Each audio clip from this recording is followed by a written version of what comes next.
It is 6:01 p.m. on Tuesday, September 3rd. I will now call to order this regular meeting of the Winooski City Council. Please join us in the Pledge of Allegiance, led by Deputy Mayor Renner. I pledge allegiance to the flag of the United States of America and to the republic for which it stands, one nation, under God, indivisible, with liberty and justice for all. Thank you all. First up is agenda review. Any concerns with the order this evening? No. Okay. Next we have public comment. So public comment is meant for folks who have something to say about an item not on tonight's agenda. If you're here for something on the agenda, for example, the resolution related to F-35s, would ask that you please hold because we will take public comment for every agenda item. Is anyone here for something not on this evening's agenda? You want to come up and please introduce yourself? Sure. Name and residence, Winooski resident or not? Good evening. My name is Mike Myers. For those who don't know me, I am a former city councilor, lifelong resident of Winooski. Thank you for having me. Thank you for giving me a chance to speak tonight. I have some notes, which I never have. I publicly want to offer my condolences to the family and lifelong friends for Roland P. Dion. Mr. Dion passed away on August 25th, 2024. I also want to offer my gratitude for Mr. Dion for his service to the city of Winooski and his dedication for nearly 40 years as a city employee and a volunteer. I am here to challenge the city council and city hall in an opportunity to remember Mr. Dion. My proposal is that the city names the senior center in his memory. I'm not read up on the existing senior center, if it's staying in its present location, or if it's gonna be relocated. Either way, I think there's opportunity for the city to show its gratitude towards Mr. Dion for his dedication to the aging population of Winooski. Mr. Dion not only was a lifelong community member, but his respect and dedication for the city went miles. And anyone that knew him knows this. His dedication to the aging population of Winooski was inspiring.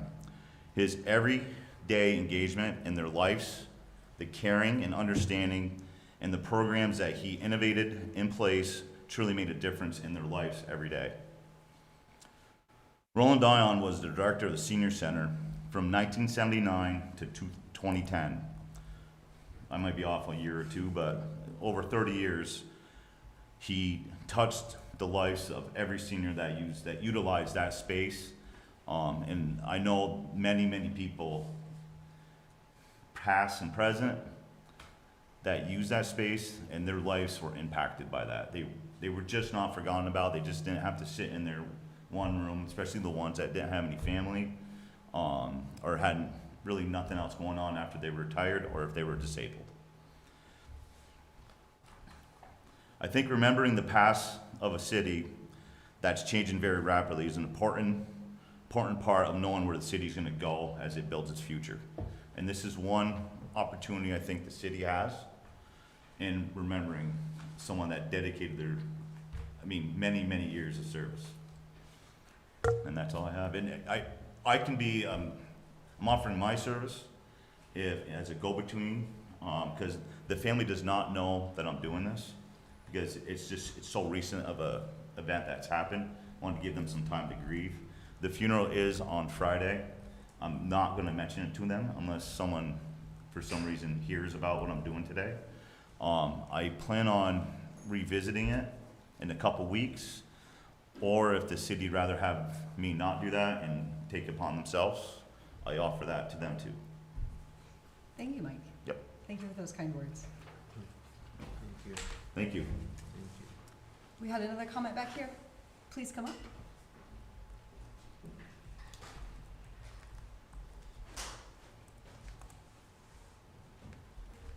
Good evening. I'm been a Winooski resident since 2011, a homeowner since 2013. My name is Jean Elizabeth Shockley, and I would like to request that the Winooski City Council consider applying current ordinances regarding dogs in the Winooski Municipal Code Chapter 3 to also cover domestic cats for their health and to address the impacts that they have on our neighborhoods and quality of life. I'm concerned about the number of domestic cats that roam our city and the hazards and issues that they present. On any given week, there are 4 to 5 cats roaming around our house and our neighborhood, and my concerns are sixfold. First, cats are vectors of rabies and have outnumbered dogs as the most common domestic rabies vector since 1990. While I pay $35 to register my dog with proof of rabies vaccination, domestic cats are not held to the same standard as dogs while posing a greater threat and are allowed to roam freely without regulation or consequences. Number 2, cats are the #1 predator and killer of songbirds in the U.S. It's estimated that cats kill 1.3 to 4 billion birds each year in the U.S. alone. 30% are owned cats and 70% are strays or ferals. That compared to the estimates of about 600 million killed by window strikes and 200 million killed by automobiles. And songbirds are declining. So the fact that domestic birds kill 1.3 to 4 billion birds a year is a significant impact to our wildlife. Myself and my partner Rich have created a bird-friendly landscape around our home, and I have seen cats actively prey upon bird nests and killing nestlings around my house and our neighbors. Additionally, they also prey on native rabbits, chipmunks, squirrels, and other small mammals that some of us enjoy having around. Even well-fed cats will prey on small animals, as it is their instinct and not hunger that drives them. Number 3, keeping cats indoors and under control of the owner is actually healthier for the cat. It keeps the cat from contracting or transmitting diseases and parasites. It keeps the cat safe from predators such as owls, foxes, hawks, other cats, automobiles, and abuse and cruelty. Outdoor cats live less than half as long as the average indoor cat. Number 4, they run out in traffic or lie in the street, creating hazards on our roads. Number 5, cats yowling in the middle of the night due to territorial disputes or mating have a negative effect on our quality of life and sleep. They also have the potential opportunity of producing unwanted pets, which puts a burden on our humane societies and the pets and pet owners themselves. 6, cats trespass on property regularly, both outside and inside fenced yards, scenting front doors and steps, walkways and vehicles. Their scent marks kill plants. Cats use flower beds and gardens and sandboxes as their own litter boxes, leaving behind feces that could spread disease to other pets, children, and adults. Additionally, they agitate pets who are inside homes or fenced yards. We have 2 neighbors who have dealt with free-roaming outdoor cats terrorizing their own indoor cats, one resulting in a torn window screen by the outside cat that required replacement. The other involved the outdoor cat's owner entering our neighbor's porch without permission to retrieve their cat that was harassing my neighbor's indoor cat from within that enclosed porch. South Burlington has set a precedent for a domestic cat ordinance. Their city clerk, Holly Rees, confirmed their ordinance initially came about from a rabies outbreak many years ago, and it was a city councilor who initiated the requirement to license and regulate domestic cats. I advocate that all ordinances that apply to dogs in the Winooski Municipal Code Chapter 3 should also apply to cats, given they share common issues. South Burlington has an online form to report unlicensed dogs and cats that includes the response if the notified pet owner does not comply. Enforcement of such ordinances can be challenging. Winooski Police and Animal Control Officer availability to respond to reports and violations must be considered as well. Educating city residents may be an effective deterrent to address some of these issues, as residents may not be aware of the health and safety concerns and damage to property and wildlife that cats could cause. I want to thank the City Council members, Mayor Lott and Deputy Mayor Renner and City Manager Wang for your time and consideration regarding my concerns on this issue and suggesting that Winooski consider the benefits of establishing a domestic cat ordinance for humans, wildlife, and the cats themselves. I appreciate the public service the public service work you do to keep our community safe, healthy, and enjoyable for all residents, including our pets and our wild inhabitants. If anyone would like a copy of what I've said, I brought copies with me. I'm happy to email them, and also available for any follow-up or questions, should anybody want to do that. Thank you for your time. Thank you very much for the Thanks, information. Thank you. For those who arrived late, we are in the public comment portion of the agenda. However, I'll state again, if you are here to do public comment on an agenda item, such as the F-35 resolution or the Lafountain Dion Street study, I'll ask you to please wait for us to reach those items, as we have public comment with every item on the agenda. Is there anyone else here who wants to make a comment not related to an agenda item? Seeing none, I think we do have someone online. Paul, if you want to bring Terry over.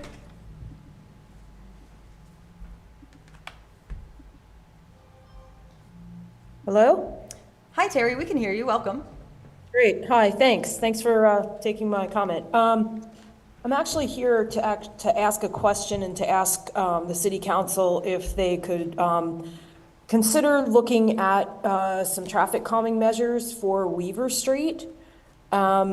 Right now, with the traffic construction on Main Street, obviously cars are being rerouted onto Weaver Street.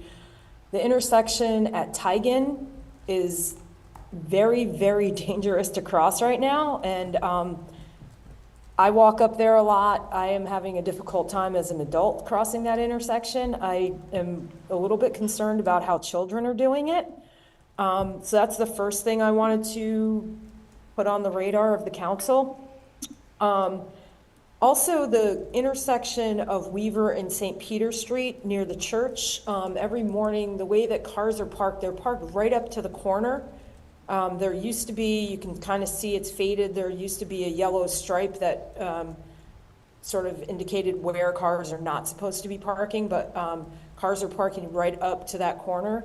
So if a vehicle is trying to turn onto Weaver Street from St. Peter Street, it's impossible to see any car coming in either direction. It's even more difficult on a bicycle and nearly impossible as a pedestrian. So I'm wondering if, I'm sure that there's no opportunity to do it this year, but in the future, if there's any way that that could be a priority, that those yellow marks are reapplied every year, and also if there's any consideration for possibly marking the parking spaces on St. Peter Street and Weaver Street so that the vehicles actually know where the parking spaces are and know where to end. And then I also just wonder if city council or whoever is responsible has ever considered putting meters up on St. Peter Street and Weaver Street. Would be a little revenue for the city, and it would also help with the parking debacle that's happening there right now. Thanks, Terry. We do have some staff in the room who have heard you, and I will follow up with you later with the link. You can submit those concerns to the Main Street project team too, so that they can consider traffic calming adjustments. Okay, I'm just wondering if, I'm bringing it up right now to the council, if it's something that you've discussed at all, and if it's something that you'll consider is the only way for me to have this addressed, to do it through the through this website you're talking about? Yeah, it would be the full project team who would determine how to respond to the concerns, not the council. We haven't had a discussion about it, but like I said, I'll make sure to share the link with you so you can send your concerns. And we do have staff in the room who have heard you as well and can bring that to the project team meeting. Great, thank you. Thank you very much. Thanks, Terry. Okay. If anyone else on Zoom wanted to make a public comment not related to an agenda item, you can use the raise hand feature or chat to let us know.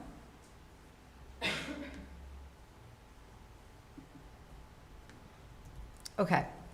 We'll move on to consent agenda. We have our Liquor Control Board and City Council minutes from August 5th, payroll warrant for July to August, accounts payable for August 15th, and the subsequent to payout warrant for June 24th, city manager contract amendment and grant application to Northern Borders Regional Commission, and letter of attestation to the State Downtown Vibrancy Fund. Any concerns about consent agenda items? No. Do I have a motion to approve the consent agenda? So moved. Second. Motion by Thomas, second by Aurora. All those in favor, please say aye. Aye. Motion carries. We'll move on to council reports. Aurora, would you like to begin? Certainly. Mine should be relatively short. We did have our Inclusion and Belonging Commission meeting this month. It ended up being later in the month on the 29th due to rescheduling, so we would have a quorum. It was a really great meeting in that the commission got to speak with Jasmine, get an update just on housing in Winooski in general, from kind of what the city staff are working on, as well as the Housing Commission. Interest in updates on short-term rentals and where all that is going, and ways that maybe the Inclusion and Belonging Commission can continue to support housing initiatives. The commission also discussed chair structure. They're going to try a co-chair model, which sounds like a pretty exciting model that might help reduce burden on folks in commission roles to kind of have that additional support. And the commission also discussed, the commission so far has only had Winooski residents, but the commission discussed having non-Winooski residents, if they have deep connections through their work or through going to school in Winooski, to also be considered. We have a couple positions still open on the Inclusion and Belonging Commission that we're going to do interviews in the next month or so. So that's something that we're keeping in mind for folks who've reached out who are interested in it or who have already applied. Those are the main items I have. That the next Inclusion and Belonging Commission will be in October. Thank you. Sure. On August 18th, I attended the Winooski Farmers Market, representing City Council. Had great conversations with everybody I met with, a lot of questions about the various capital improvement projects that we have going on, Main Street, the Winooski Bridge, and lots of interest on various ways to engage in our commissions and attending council meetings. So it was an excellent day, and definitely looking forward to having more engagement. Everyone seemed to really appreciate having us there. There was no municipal infrastructure meeting in August. The next potential meeting will be September 19th, and we anticipate having some interviews for vacant seats either later this week or early next week. And the next airport commission meeting will be tomorrow at 4 p.m. Sound insulation is a regular agenda item. And the agenda for that is posted on the City of Burlington's website. And then for anyone interested on continuing response for the fire suppressant foam release from earlier this summer, I know South Burlington City Council has an agenda item to get an update from the National Guard on that at their meeting tonight. So folks can chime into that or watch the recording. And that's all I got. Thank you. Our planning commission met last month to take a first pass at replacement ordinance focused on retention of existing 2-bedroom and larger units in the community. Should be revisiting that at their next meeting on September 12th. Our finance commission met last month to provide some input on community outreach ahead of our annual budget season and shared some good ideas with staff. We'll coordinate that with our own community engagement efforts. And then finally, Elaine and I met with the superintendent and school board chair to plan content for our annual joint meeting, which I believe is scheduled for November 4th. They'll be coming to join us at a council meeting. Thomas? Awesome. So the updates from Safe, Healthy, Connected People is regular item A, so I'll just leave that for Ray. When he comes up, I had to unfortunately miss Downtown Winooski's last meeting, but there's so many people in the room. I would like to take the opportunity to remind folks that businesses on Main Street continue to be open. The media has had some articles and news stories about our construction, and although we really need the construction, we're very happy to be doing the construction, the businesses on Main Street are being heavily impacted. I encourage members of the public to get takeout food from any of those businesses, frequent any of the stores that are along those areas. Unfortunately, one of the businesses is closing, and a lot of that is due to a decline in traffic from folks during the construction. So if we can continue to support our Winooski small business owners, if you're able to, that would be amazing. Thank you. Thank you, Trevor. Yeah. Our Housing Commission met on Tuesday, August 27th. We welcomed the Commission's newest member, Patrice Lumumba, whose appointment was approved by Council during our August 5th meeting. The Commission had a conversation around the home improvement program and discussed the changes in requirements for eligibility. We received an update on the rollout of the short-term rental registrations, which seemed, by all intents and purposes, going well. And we elected new Commission leadership. The Housing Commission meets again on September 24th at 6 p.m. here at City Hall. There is a hybrid option available on Zoom.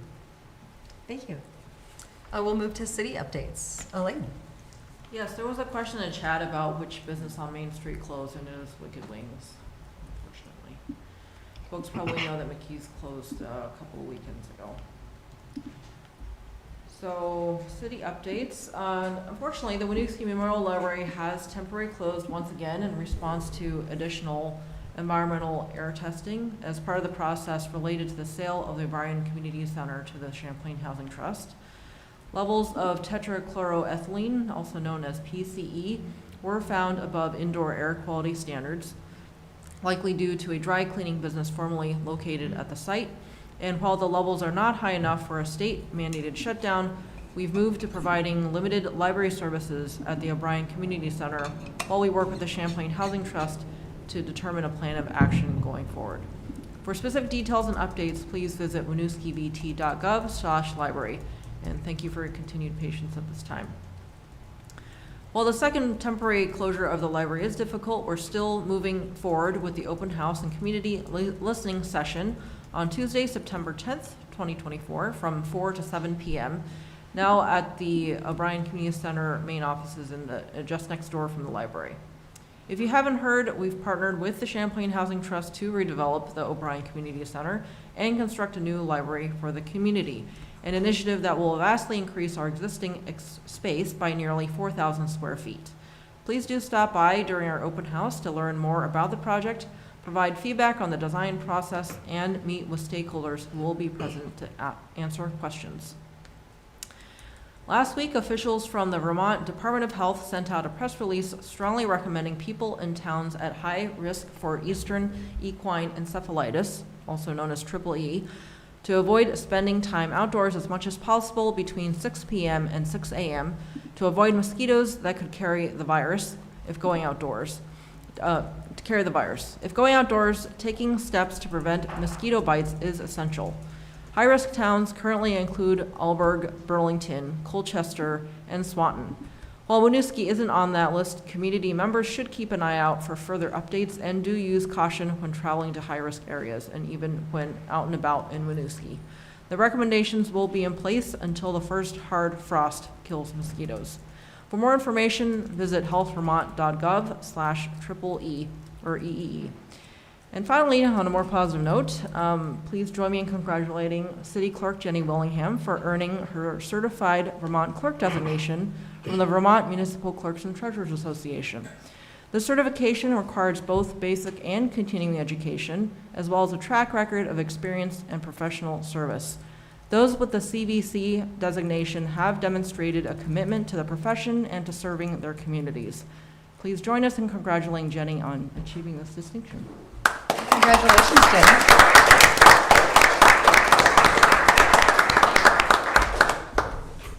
Thank you for everything you do for the city. Thank you, Elaine. We'll move into our regular items.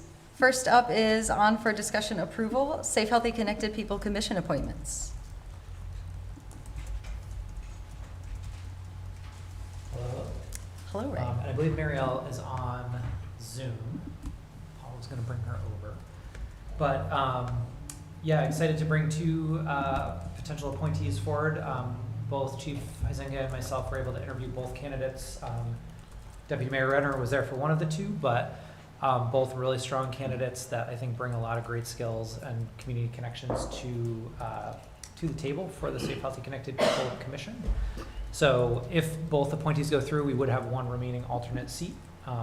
And yeah, as mentioned, we're actually going to, in lieu of our September meeting, be at the open house and do a warned quorum for that, for the library. So yeah, so Excellent. happy to answer questions, but also Marielle's here. And, yeah, probably more interested in talking to her than me.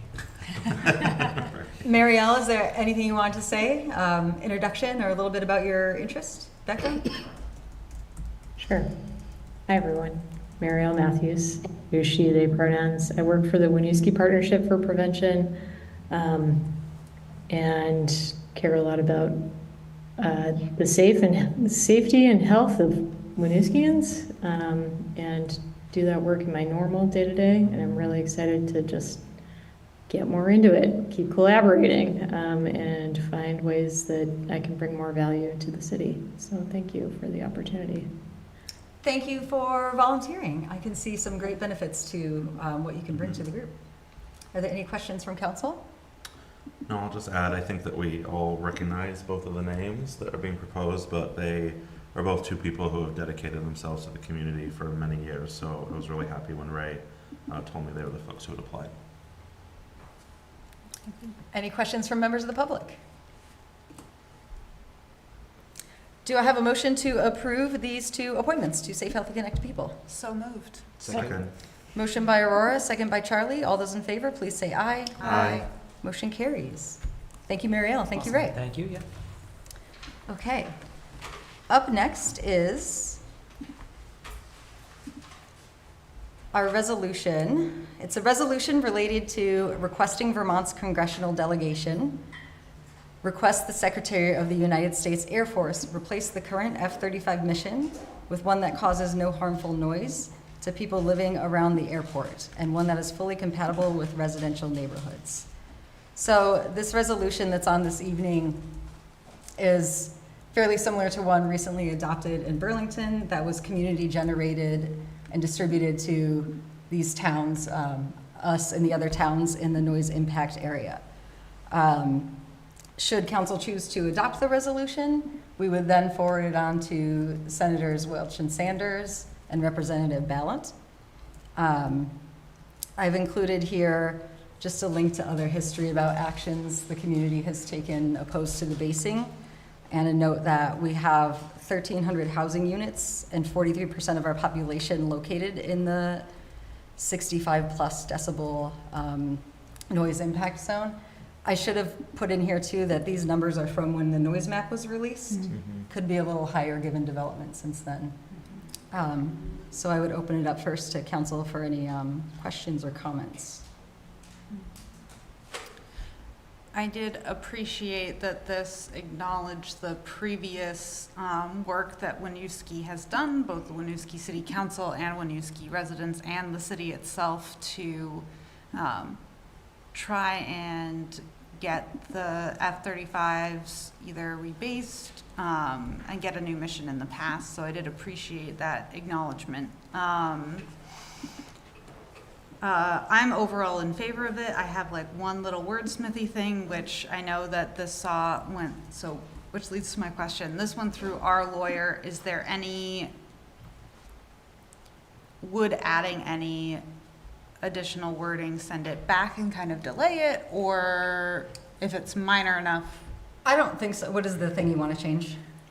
I really appreciated, I think it's the, on point 3, which is, whereas the Air Force found that minority and low-income people in Vermont communities, in particular Winooski, would be disproportionately impacted by the F-35 noise. And I would just like to add at the end of that, potentially perpetuating systemic and environmental racism and classism, and just directly name those things, because I think that's really important. If council supports that, we could add it. I would need to put it after, there's a reference there to the environmental impact study. Yeah, So I that could was add- one thing I was wondering too. We could add that language after. I'm sorry, could you say it again? Yep. Perpetuating systemic racism? Yeah, perpetuating systemic and environmental racism and classism. Thank you. Those were my notes. I support adding the additional language to item 3. Having been the liaison for the airport commission and looking at the timeline and progress to do sound insulation, it's very disconcerting just how long it will take and the process and timeline for acquiring federal funds. I think it's already a burden to our economy, but especially to the residents of our community that just are left in limbo, waiting for the sound impact to be lessened and decreased, and not really having any ability to do much aside from move if they have the luxury of making that decision for themselves and their families. So I also am in support of this resolution. Thank you. I do just want to note for my fellow councilors, so you all may decide, in my day job, as you all know, work for Congresswoman Becca Bell, and one of my issue areas for her is military and veterans affairs. I don't feel the need to recuse myself from this, but if you all would like me to, I will do so. The basis for that would be if you have a conflict or a personal interest. Yeah, if we pass it, it just gives me more work, so I don't think it's a conflict of interest per se. Do any counselors have concerns about a conflict or personal benefit? I don't think so. Okay, perfect. In that case, yeah, I met with Roseanne Greco about this. We discussed it extensively. From my work in the federal delegation, I do believe this is the appropriate way to, one, be contacting the delegation and also to be advocating on this issue. I think for many years, Winooski has done a lot of work on this, and we've talked about different things that we can do, but realizing that as a city council, we only have so much power. So discussing this formally in this manner with the delegation, I think, is a great way forward. Do you support the additional language that Aurora proposed? Yes. Okay. I'll keep it short. I support the additional language that Aurora proposed. I think naming things for what they are is the way that we develop in their direction of progress. And I also think that, or rather, I am in favor of the proposed language. I think that it's, again, a step in the right direction that folks have been asking for a long time. So. All right.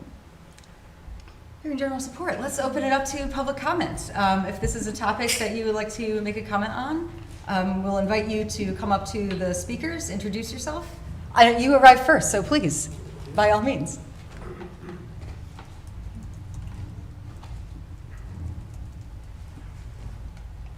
If you want to just state your name and town of residence, please, and then your comment. I'm sorry, my name is... Your name and your town of residence. My name is Richard Joseph, and I live in Winooski. I've lived in Winooski for about 18 years. And so I wanted to, first of all, just thank you for the work you're doing on this issue.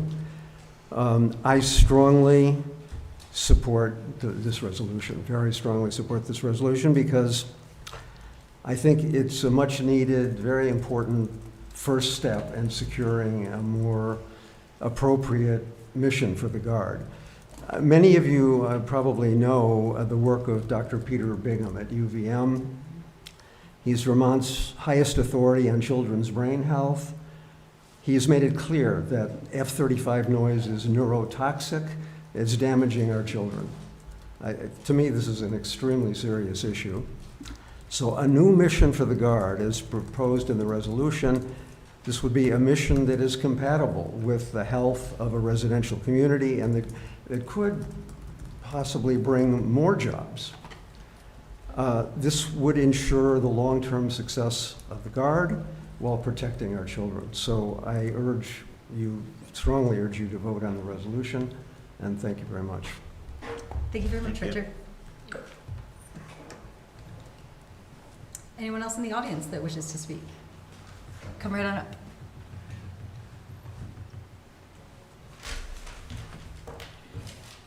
Hello.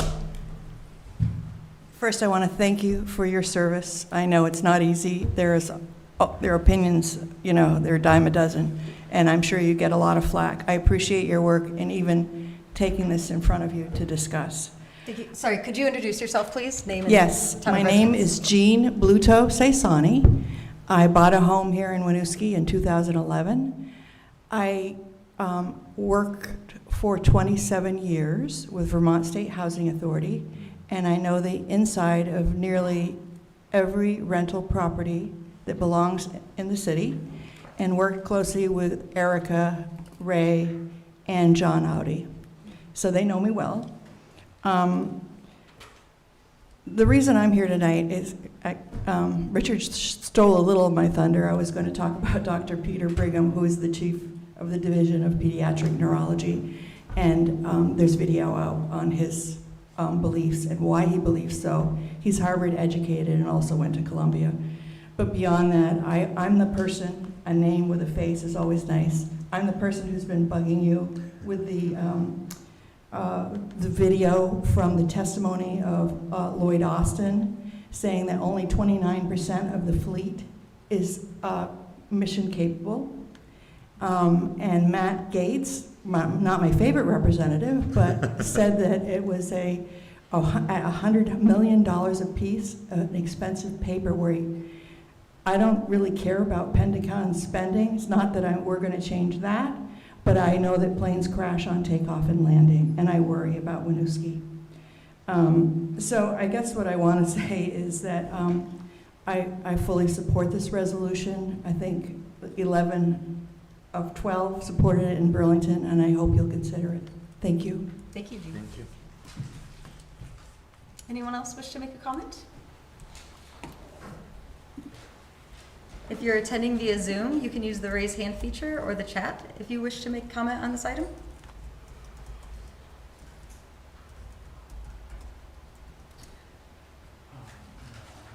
Paul, you want to bring Marielle over?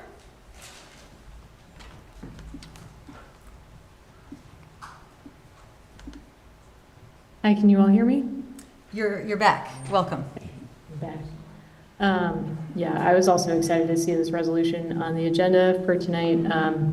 My child, who is 4 years old, and I were at swim lessons at the Winooski pool a few weeks ago when the F-35s went overhead, and it was just, I can't express how disturbing it is to see a group of 3, 4, and 5-year-olds stop moving, stand still, put their hands over their ears. Not everyone was doing that, but my child was among the ones who couldn't move their body. And it's just a very disturbing sight to see the level of distress that the noise causes for young children. I've also read the work of Peter Bingham and agree with the previous comments that it's certainly a concern for Winooski and beyond to have the level of noise exposure on the frequency that kids are exposed to it right now. Thank you. Thank you, Marielle. Yep. Anyone else? Okay. Seeing no further comment, would someone like to make a motion to approve this resolution? So moved. Second. Motion by Charlie, second by Thomas. All those in favor, please say aye. Aye. Motion carries. Thank you. And thank you for those who spoke and emailed. Okay. We will make that text edit. Oh, can I get a motion to approve it with the suggested text edit, please? So moved. Second. Motion by Thomas, second by Charlie. All those in favor, please say aye. Aye. Motion carries. Okay, we will make that edit and then forward this along and share a public update when that has been completed. Okay, we are moving on to item C, on for discussion approval, the Lafountain Dion scoping study. Welcome, John and Jason.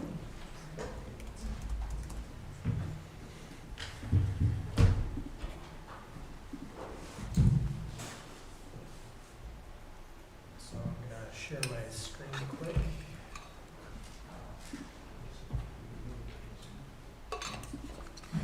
John, if you'd be so kind to just move the mic a little bit closer to you, that'd be great. Thanks. How's that? It's great, thanks, John. Could we also welcome Kevin, who is the consultant working on this project with us? Kevin McCarthy? Oh, Kevin McCarthy, yeah. Yep. Paul can bring him over. Please, thank you.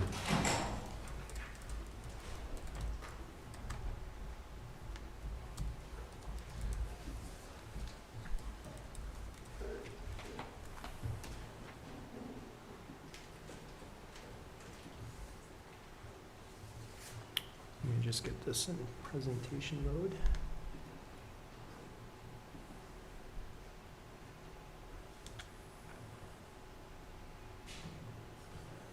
Okay, there we go. So, so this is follow-up from a previous meeting we had with you all on the Lafountain Dion scoping study. So before we get into it, I'll just give some quick background for folks that might not be all too familiar with this. So we, the reason we are doing this scoping study is the city of Winooski has a water main master plan that identifies replacement utilities. In that water main master plan, there are 13 highlighted streets that require or recommend water main replacement because of the age or because there's been breaks or flow conditions that we've observed. And of those 13, so Lafountain Street is the highest priority one that's been identified. And 3 of those streets are identified as very high priority. So Lafountain Street, Mallett's Bay Avenue, and Hickok Street. Back in 2019, we did replace Hickok Street, that water main, because we did observe quite a few breaks, and so we had to expedite that water main replacement. So to get back to the purpose of this scoping study is knowing that in the near term, we're gonna have to replace underground utilities on this stretch. We wanna go through this scoping study, which is ultimately a public transportation review of the street layout, so that when we eventually get into replacement of that utility work, we'll have a good idea of how to put the road back together based on public feedback. And especially given that these scoping studies typically take 1 to 2 years, we want to make sure we do that now so that we're set up eventually when we do have to do that utility replacement work. So that's just kind of the quick overview of sort of why we're doing this work right now.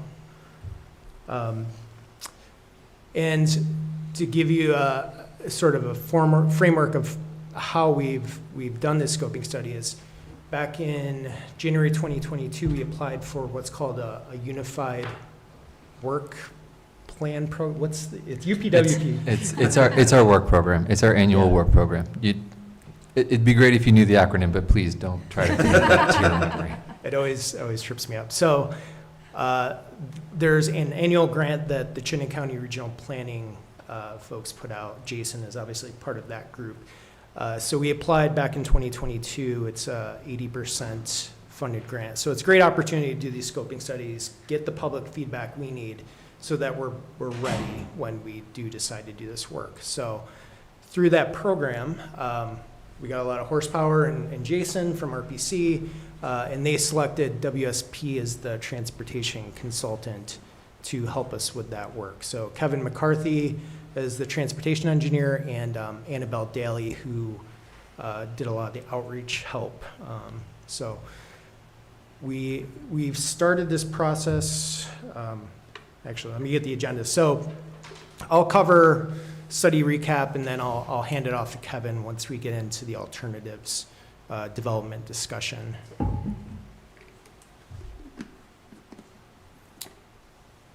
So for those not familiar, this is the study area of the project. It runs from Main Street, Lafountain Street, Main Street, all the way to Dion Street. and then Dion Street to East Allen. So Lafountain Street currently is, it's about a 50-foot right-of-way, which means we have 50 foot that we can reasonably modify to accommodate whatever the public feedback is as far as what transportation elements they want to see. Currently, there is on-street parking throughout the entire corridor, on one side at least. And on Dion Street, there's currently no parking on that street. That is a 60-foot right-of-way. So the corridor itself in our hierarchy of streets, it's considered a collector street, or VTrans labels them a class 2 street. And what that ultimately means is it's sort of a neighborhood feeder street. So local streets kind of feed into these streets, and then you typically use these connector streets to get to the gateways. So in this case, Main Street and East Allen Street. So as far as the amount of vehicle travel, it would see roughly, the counts that we have are 1,700 annual average daily trips per day on Lafountain Street, and 1,900 on Dion Street. So for frame of reference, East Allen, 15,000 and 19,000 vehicles per day. So, 100. Sorry. 1,500. 15, Yeah, East Allen? Did you say? Oh, East Allen. Allen. I'm sorry. Yeah, You're right. I'm sorry. East My Allen's bad. 15, yes. Whoa. Yeah. So East Allen is, one of our main gateways, and obviously a lot more traffic. So it's not a real, high level vehicle street, but it is one of our main collector streets. So kind of recapping where we started, where we're going. We've had a lot of meetings. We started this back in May of 2023, so we're about, I think, a year and 3 months at this point. But I'll primarily focus on, where we left off with the last city council presentation on May 6th. So as we've gone through the public presentations and public meetings and advisory committee meetings, we brought forth some recommended alternatives for review. And during that meeting, we discussed sort of some modifications that you all want to see to those alternatives, which is part of the process. We bring it to you. There's some modifications we usually have to make. And so this is that follow-up meeting. From May 6th until now, we have had some discussions with the Municipal Infrastructure Commission.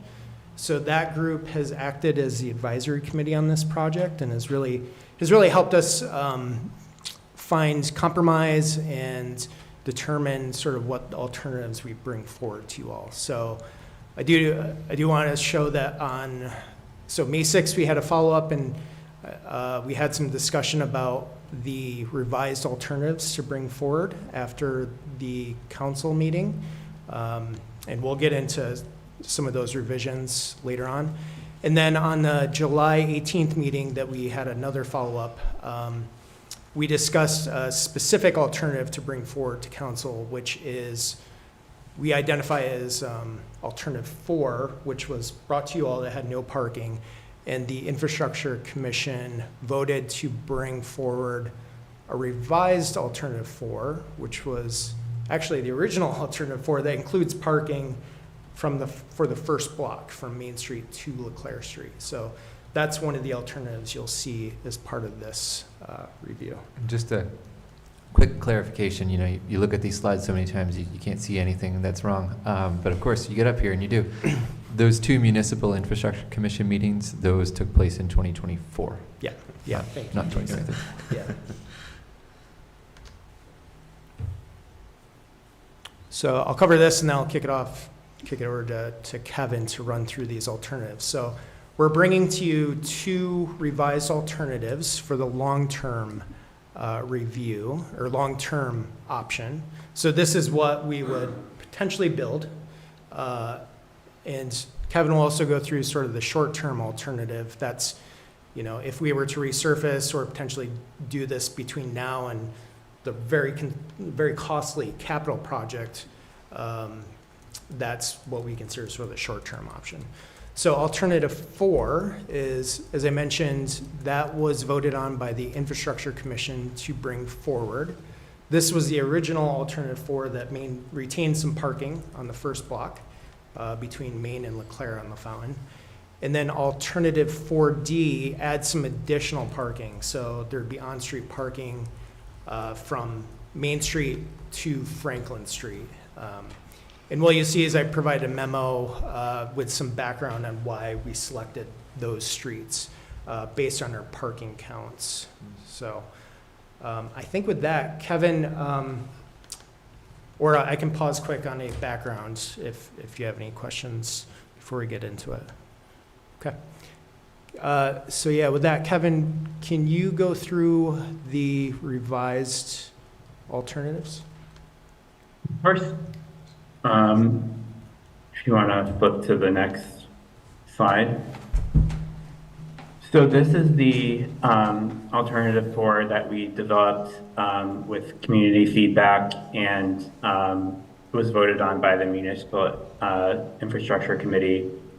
This is the initial alternative 4 with parking retained on the first block between Main Street and Leclerc Street. There's about 8 spots, and that's the same as existing, even though the existing is on the other side. And the parking count showed about a 50%, 40 to 60% utilization rate on this block. So that's why this block was selected to retain parking in alternative 4. So we have between Lafountain Street, between Main Street and Leclerc Street, we have a 8-foot parking lane on the north side, 2 10-foot travel lanes that would be shared with bicycles, 2 5-foot sidewalks, and a 2-foot utility belt on the south side for signs and things like that. And then beyond Leclerc Street, between Leclerc Street and Dion Street, this graphic is only showing up to Franklin Street, but it will stay consistent. A 6-foot sidewalk on either side of the roadway, 2 tree belts that are 5 feet wide, and the cross-section includes, for the vehicles, includes 10 feet in each direction with shared bicycles. In addition to at the intersections where there is currently all-way stop control, those would be revised to mini roundabouts that are shown in orange in this graphic. The idea of the narrow roadway and the mini roundabouts is to create a visual cue to slow down because you're in a neighborhood area, and the trees will add aesthetic improvements. Also, the corners will have a narrower radius to slow cars down that are turning, and pedestrian crossing distance should be shortened. If you want to flip to the next slide, it shows the rest of alternative 4 between Hood Street and Dion Street, and it shows Dion Street as well with a continuous sidewalk. Another thing I should mention is all alternatives that we're showing show continuous sidewalks on both sides of the road, which it's not the case today. I believe between Hood and Dion, I don't believe there is sidewalk on the south side. So this will complete the sidewalks, have sidewalks on both sides. The road diet, narrower roadway width because of the low parking utilization. There's a very wide pavement area currently. Street trees, sidewalks, and shared bikes. And at the intersections, mini roundabouts, tighter radii, and as well as ADA compliant ramps. On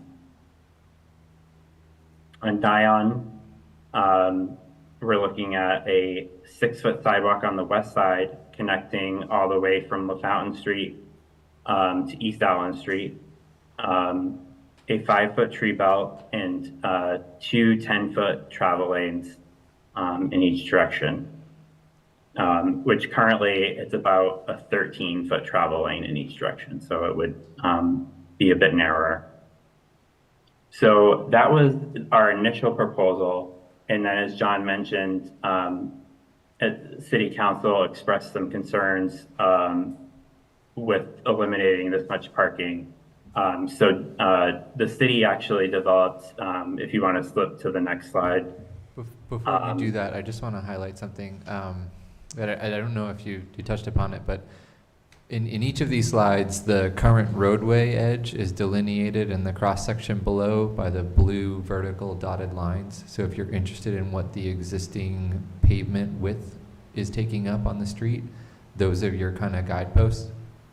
So that's, how much is being, reclaimed by either trees or sidewalk versus the existing pavement that's there today.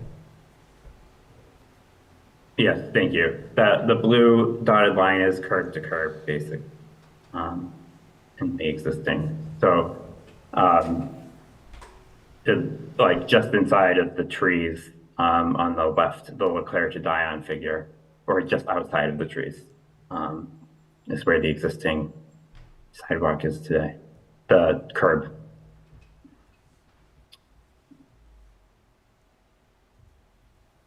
So, as I was mentioning, there were concerns about limiting the parking on Lafountain Street. So John, in the DPW, looked into a alternative that would, and I did some legwork and talked to various members of the infrastructure committee and the council to try to come up with a compromise. And this maintains parking on one side of the road from Main Street through Franklin Street. The first block between Main Street and Leclerc Street is the same. And then east of Franklin Street, it is also the same. So the only difference between 4 and 4D is the section from Leclerc Street to Franklin Street. There would be no trees on the north side, and there would be parking, and that would add about, I believe, 16 spots. So for a total of 24. So between Leclerc and Franklin Street, there would be a 5-foot sidewalk on the north side, a 2-foot utility belt, an 8-foot parking lane, 2 10-foot travel lanes in each direction. And then on the south side, it would be the same with a 5-foot tree belt and a 5-foot sidewalk. This also maintains the mini roundabouts, and in between the parking, there would be curb extensions to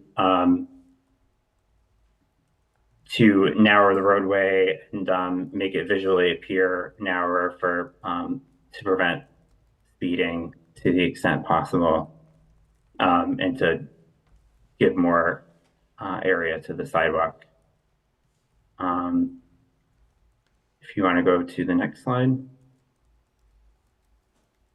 So in the short term, as John was mentioning, if the city wanted to introduce some of these improvements before the water main project came into play, then we're proposing trying to mimic, to the extent possible, the long-term alternative, whatever the selected alternative is in the short term, with quick build materials. Some options for quick build materials are on the screen, such as armadillos and flex posts. And they can quickly and inexpensively be implemented to mimic future conditions.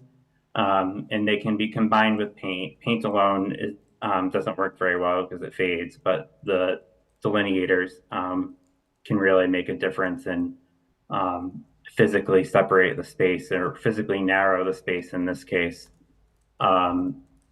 There's a caveat of the DPW needs to further review operational maintenance regarding the feasibility of having seasonal features because the flex posts, these temporary features would need to be taken out in the winter. If you want to go to the next slide, which has our proposed short-term alternative. We're proposing maintaining parking almost status quo, maybe some reduced parking because of the curb extensions with flex posts.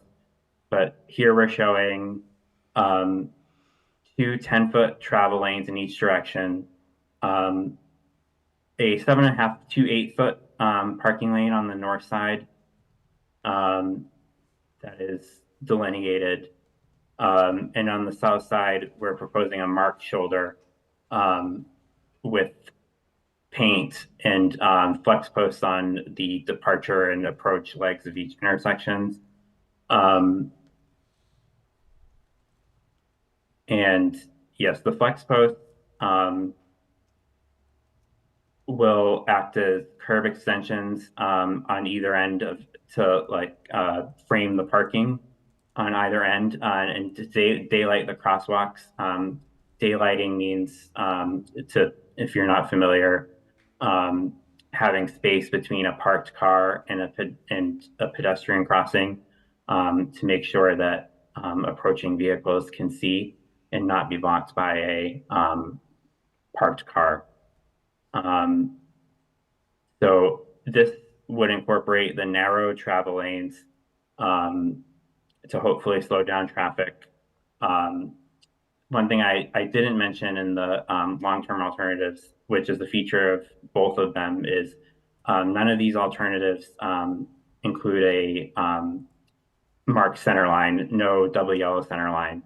And the concept behind that is to make these streets feel like they're neighborhood streets. For instance, like as you can see on the screen, Park Street, Manso Street, they don't have, well, actually, Manso might be, no, it's 2A.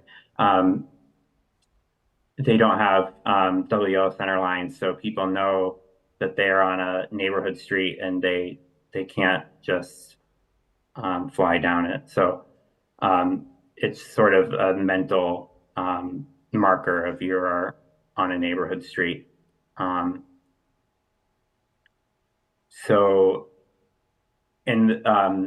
The short-term alternative would also include mini roundabouts, probably in a more temporary implementation. There are rubber items you can use. Actually, if you want to go to the next slide, that has some examples. On the left, this is an example from the Burlington quick build material manual. It's showing a mountable rubber roundabout in the center there. And then on the right is, as I was mentioning, an example of a flex post curb extension. It shows, you see the it separates the parked cars from the pedestrian crossing to daylight, and the pedestrian would be further into the roadway when they have to enter for better exposure. If you want to go to the next slide. I just want to add that, we heard a lot of feedback previously about, I would say, aesthetics regarding the, too close, sorry. Aesthetics regarding the short-term improvements that we could do. What's that? So what do you mean, John? And I would just acknowledge that, like, I think we generally speaking agree. They're not necessarily the most aesthetically pleasing. I just offer that they are short term. They show their wear quickly. That they're not really designed with beauty in mind necessarily. But they are nonetheless an effective tool in the toolbox, at least in the short term.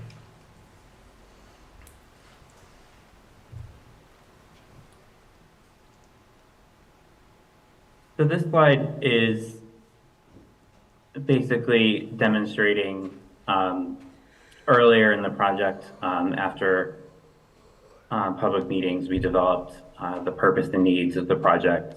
And this slide is basically demonstrating that alternatives do and explains how they meet the project needs. And the project needs are improving safety and mobility for vulnerable users, calming traffic and reducing speeds, and enhancing streetscapes and aesthetics.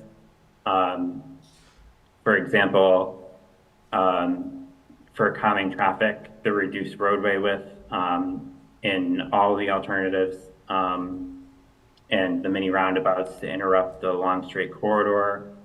Street trees provide friction to slow traffic. And then street trees obviously also contribute to the enhanced streetscapes and aesthetics. So if you want, and most of this I've already gone over, I think, in the alternatives. So I think we can go to the next slide. And this is the estimate. The estimate under alternative 4 was already shared and at the May 6th, I think, meeting. And for a total in the future year to 2034 as a estimate with the cost escalation, I think of 4%, maybe. It came to 7.4 million about. And alternative 4D, which is very similar. The only difference is the additional parking between LeClaire and Franklin is a little more expensive because the wider pavement cross section, but also there are narrower sidewalks. So that kind of limits the difference. So that came to 7.5 million. And short-term implementation would mostly be undertaken by the Winooski DPW. So it would be relatively inexpensive. It would mostly, that cost is mostly materials. And that's a range of somewhere between $10,000 and $25,000. And I believe that concludes most of what I had to say on these two preferred alternatives, alternative 4 and alternative 4D, and the short-term alternative. So I think I'll turn it back to John and Jason to continue. Yeah, Kevin, maybe one reference is, so the estimates you're showing, can you explain where those come from? Sure. I used in a high-level concept estimate tool. It's used for grant programs like Safe Routes to School. It's called SARPIT, Safe Routes to School, and so for future projects where you enter things like the length of the roadway, the width of the proposed cross section, the existing cross section, things like if there were signals, you would say what your proposed signal is. In this case, we don't have any. And basically it does some background calculations to give you a high level estimate of what approximately what it will be without all of the details ironed out. Like it does some calculations of the pavement, like excavation, things like that. But it's not meant to be an exact science. It's meant to be for planning purposes, for future planning. Yeah. If Does this scope include, I forget if you mentioned this, the scope include underground work, or is it just the surface transportation scope? It's just the street construction project. It doesn't include the underground water main work. Yeah. And I would, for council, I'd, take this with a grain of salt, because it's very, very high level. We would, to get a real number, we'd have to get into like concept design and estimate it. And so, this is just for sort of planning purposes at this point.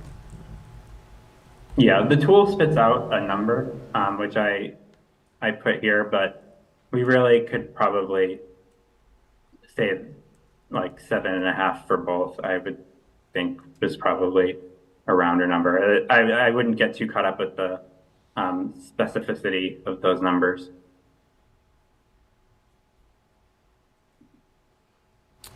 All right, I think Jason, Jason, do you want to wrap it up on the RPC side?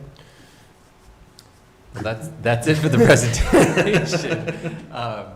Your next steps from here, and we'll take any comment, and we are looking for a motion or recommendation, an endorsement, I think is the word I'm looking for, on a preferred alternative, so that we can then go ahead and wrap up a final report. Well, thank you all for presenting and for doing the work of revision and coming back. I will say, I think that you did a good job in the new 4D addressing council concerns from last time, but not like, it feels to me like a moderated approach, right? We're still seeing a significant reduction in parking in lieu of pedestrian infrastructure. You worked in the bump outs where the parking is retained. And I understand the utilization data. I just want to remind us all that Main Street construction is reducing parking on that corridor by more than 50%, while we are trying to build denser housing and more businesses in that area. We are densifying in all of our zoning districts. Now we are only able to require 1 parking unit per housing development. We're encouraging accessory dwelling units, plan unit developments, and quadplexes are allowed in every district now. So my preference is for that alternative, because I think it gives us the space that we may need as we see more growth by the time this project comes along. And appreciate that there is a short-term plan that can be implemented more quickly. Thank you for highlighting that. I think it's important. And I think, and Jason, I said John earlier, but I meant Jason. My concern with the short term is that given the expense of the long term, I'm afraid the short term is going to turn into the long term. So if we're looking at making a short term recommendation as well, I want to make sure that we're making one knowing it's likely not going to be the short term for like a few months or even like a year. It's probably going to be short term for a longer time, which is why I think last meeting I spent so much time talking about the aesthetics of it. But I agree with everything that you said. We know that there are folks even looking at that piece of land between, that's behind Molly's Way and wanting to develop there. So even right in that corridor, we know that there's likely going to be more construction and more dense construction. So I really appreciate you all going back and trying to facilitate the need that we as a city are going to continue to have for parking as we look to build densely, but also making it a safer street to navigate, as well as bringing in trees, which is something that we want to make sure that we're doing when we're doing these new road projects. So I really thank you for what you brought forward to us today. I have a lot to say, so maybe I should wait. I have a couple little questions. one of these is actually super, might be too in the weeds, but are there still stop signs with the mini roundabouts? No, there would not be. So how does that work with the crosswalks? They're yield controlled. A driver would need to yield to a pedestrian. And the roundabout itself, if designed properly, necessitates them to slow down to a manageable speed that one doesn't feel like it's too much of an inconvenience to stop and let a pedestrian cross the street. It's sort of much like, the merge out here with Allen Street, and like as you're coming into the circulator, people are going slow enough that they, take turns getting in, and then they're also going slow enough that it's not much of an inconvenience to let somebody cross the circle. Okay. I'll say also, or living over there, like at this point, the stop signs are 50% suggestion. It is horrifying the number of people that just coast through, don't even slow down. We're not rolling, stopping anymore. Yeah. So to your point, any kind of obstruction would be an improvement at this point, as someone that lives right along or right off of Mansell. So And that comment was echoed a lot by the residents that were here early on in the process, and that was why we went to the route of changing the stop signs to mini roundabouts. Okay, that's really helpful context to have, thank you.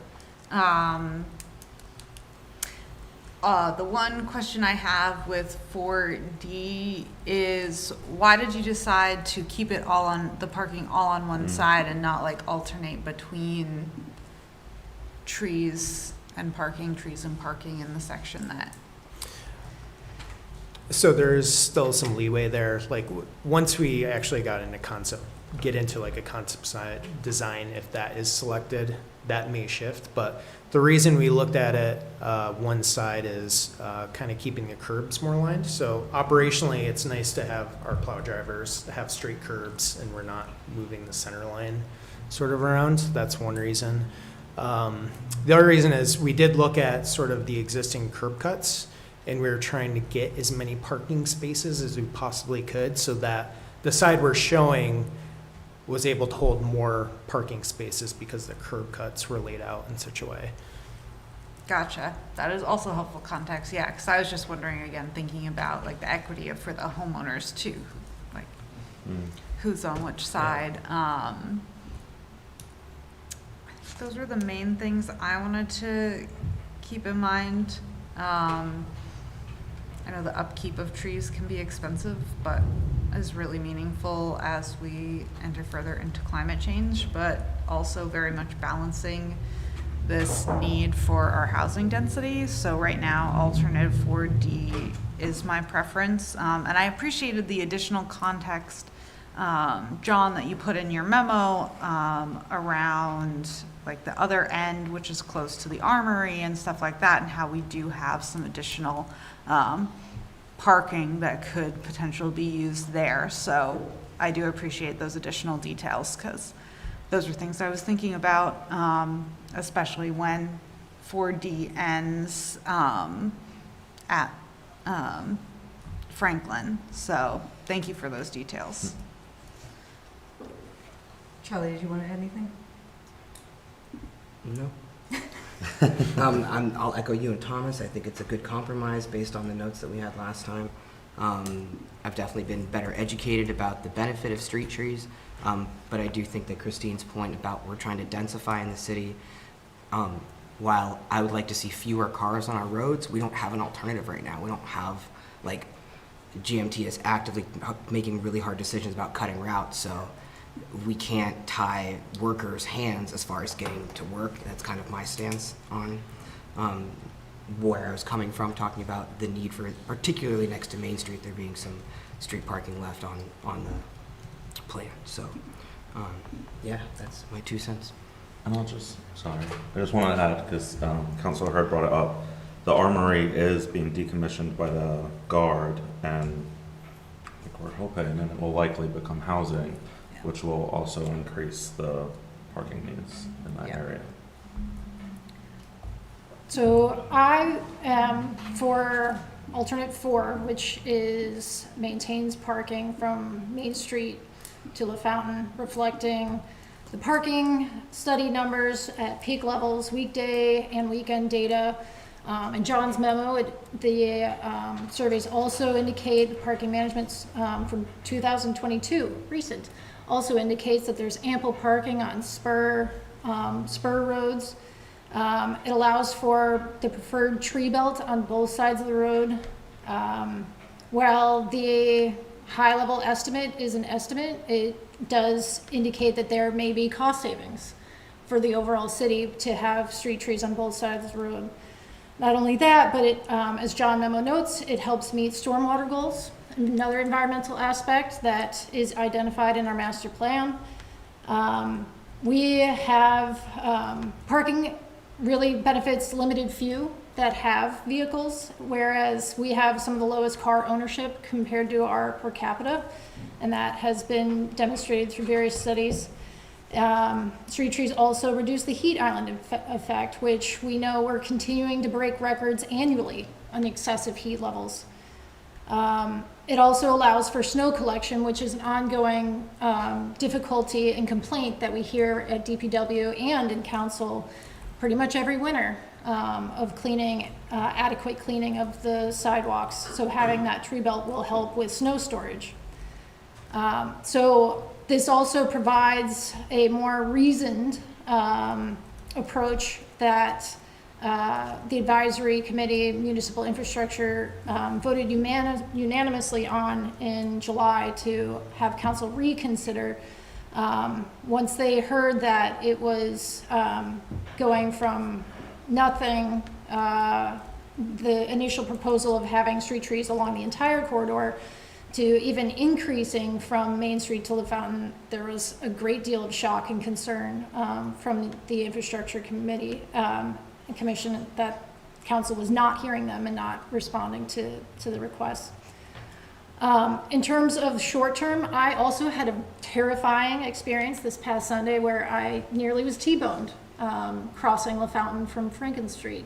To the point that my adrenaline was rushing for probably a good hour afterwards. So I'd say to the extent we can add rumble strips leading up to the stop signs, adding flashing lights to the stop signs, both, I don't know what the cost of any of those are, but I would echo Charlie. It's both as a pedestrian, a cyclist, and even just driving through the neighborhood, it is honestly getting to a very hazardous level, and the fact that there hasn't been a death, a fatality along that corridor is shocking at this point.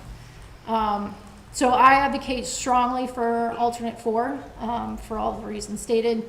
The parking, again, benefits the limited few, whereas increased street trees, increased sidewalks, traffic calming benefits the entire community and those visiting our community. Well, let's open it up to public comment. John and Jason, if you want to take a step back briefly.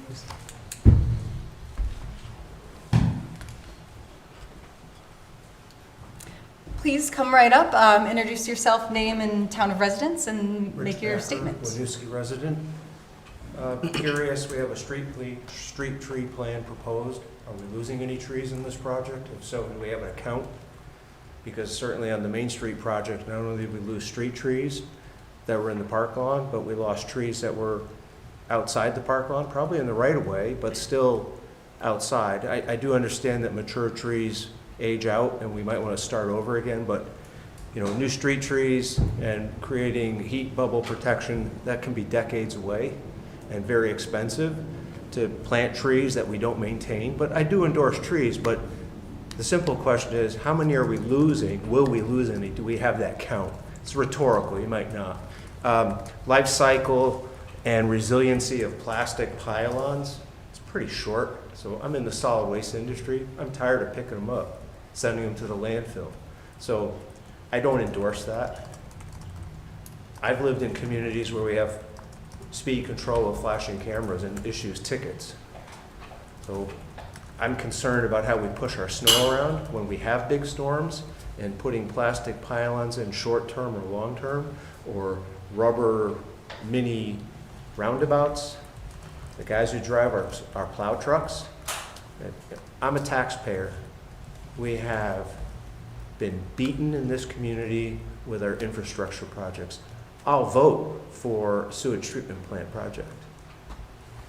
But the way we lay out our infrastructure, so we have the I-89 interchange project ongoing, Main Street, a bridge, and now another one. So I would say this project shouldn't even be built and might not likely be built until the bridge over the river is built. Let's get everything done that can feed into this project.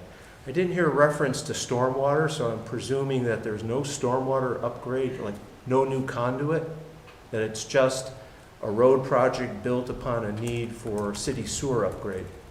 So I imagine new catch basins. I endorse new sidewalks. How wide is a sidewalk cleaner in the winter? Where does that snow go? So, you know, having lived around here, we have some effective and ineffective snow removal from sidewalks. So I don't know if our snow machine for sidewalks is too big for the new sidewalk. That's kind of a scaling thing. I come to a full stop. I'm a mature person. I come to the stop sign when I commute down to Clare. I stop at Lafountain well before the white line, and I inch up as I go to Barlow. I don't think a roundabout will slow someone down who has no intention of slowing down. So it's a behavior modification infrastructure. I understand that. They do work, say, when they're fully installed on major roads, like out in Cambridge. There's a large roundabout that I went through within the last week. That slows you down. I don't quite understand a mini roundabout with a rubber mound out in the center of the road. Stop signs, photo flash, ticket someone who doesn't stop. I don't know what that kind of unit costs, but I've certainly driven through them many times in places I've lived. But with a $7 million project scoped here, or a $10 million, what's the impact to the taxpayer? What will happen to the mill rate? So in communities where I've lived, you build out housing and you get better tax revenue because we have a home torn down that might have a couple apartments, and now we have a brand new 4-story. I live on Bellevue, so right around my neighborhood we have several. I've also lived in towns where when you go through a reval, your taxes don't go up. Your taxes go down initially. You reset the mill rate, you got a nice new grand list. It's higher than it was because we have new construction in community that gets higher taxes than what was there. And you reset your mill rate and your taxes go down and then gradually go up again. And here, with all this new planned densification in our gateway districts, we should have more taxes, but coming in, but my taxes didn't go down, they went up. And I've looked in the dumpsters at the school complex and watched what has been thrown away after the renovation, and I'm appalled that a lot of good equipment got thrown away that I probably paid for recently in my taxes. So as a taxpayer, I like what we're talking about, but can we manage the cost, please, and the timing so that we don't have what is occurring now, which is basically 3 projects scoped and 2 ongoing and a 3rd one planned to start. And so most of my comments are rhetorical. Thank you to everyone for listening behind me and in front of me. This project is well on its way, from my perspective, to becoming something that will be put forward to the taxpayer as a bond vote. And that disappoints me because it's $7 million here and it might be 10 when it's done. And I have no idea what that will do to my taxes. Thank you. Thank you. And I'm taking notes on questions that we can answer after public comment. Please come up. Thanks. My name is Eli Klemper. Live in Winooski, on the corner of Franklin and Lafountain. So first off, thank you for the very clear presentation. I learned a lot about the proposal, and I'm very excited about it. So I share the experience of nearly being T-boned that someone who's here was mentioning. I see people blow through that stop sign daily, and it terrifies me for my 2-year-old son, my neighbors' sons and daughters who are between the ages of 2 and 3. And I think you're right. It is a miracle that there has not been a death yet, and I see that coming. That's scary. To the point where, we consider leaving. So this is very exciting to see. Two thoughts. The first is, I didn't have an opinion coming into this, and I have a very strong one now for option 4, not 4D, with more trees and narrower roads for the safety of my son. I think that's critical to have that. I never see anybody parking on there. I don't know the parking data, but I do see it every day. And the other is the temporary option, I think is hugely important as soon as possible, again, for my child's safety. I would like to see more, if possible, specifically speed bumps, I think would be very helpful in front of the roundabouts. I'm not sure how feasible that is, but I would like that. And the other option that sounded great is flashing stop signs or lights or something that displays the speed which someone's driving up to the roundabout, I think could be helpful. And yeah, I would just like to reiterate my preference for option 4, knowing we'd be giving up parking spots, one of which is mine. I would be very happy to give that up for the safety of the neighborhood and our children. Thanks. Thank you. Thanks.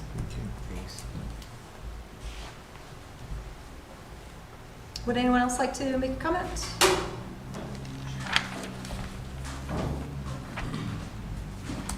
Hello, everyone. Thank you, Council. Thank you, Jason and John and Kevin and everybody. My name is Lucas Peltier. I live off of Lafountain Street on the new development, the subdivision in Molly's Way. And I completely agree with a lot of the accounts that have already been told about the main strip of Lafountain being essentially a drag strip. And so with that being said, I am a big proponent of engineered solutions, engineered infrastructure solutions. So whether they be temporary bollards or the temporary roundabouts, I am definitely a proponent of anything that forces drivers to slow down. I love the idea of raised crosswalks, flashing crosswalks, having different texture changes in the roadway, forces drivers to think a different way and to be on alert. I'm a huge fan of densifying the parking. If we can filter people, if we can somehow do, if we can encourage people to use the garage that we have, if we can encourage people to use perhaps the parking that's currently available at St. Stephen's, since it largely goes unused aside from specific events. And so with that being said, I'm sorry, there's one more element. When we use our different solutions to connect different areas and allow people to legitimately get from point A to point B, then we ultimately reduce the total number of cars. So by using elements that everyone has already discussed and anecdotal evidence, clear anecdotal evidence, I really hope that we can use this to create a future for Winooski that we are all proud of. Thank you. Thank you. Thank you. Thank you. Anyone else in the room?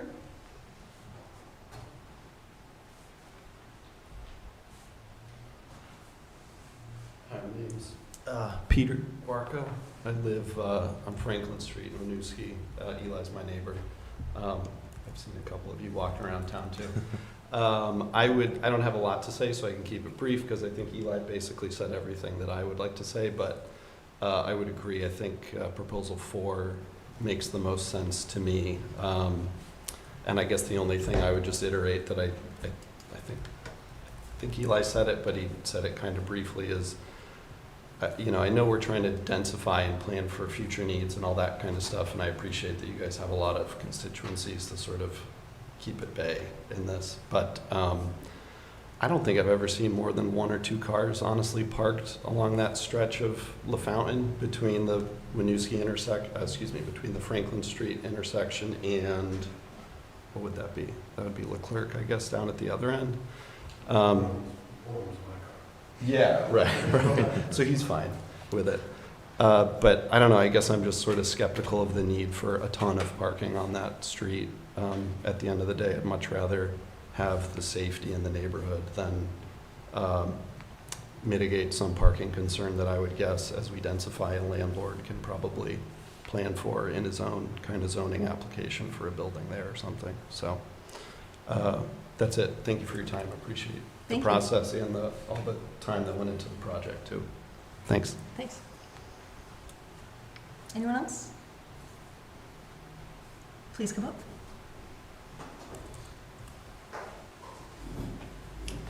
Hi, my name's Eli Ogilvie. I'm a Winooski resident, live over on Hall Street. I guess I have two questions. My first question would be you already forgot what I was going to say. I hate public speaking.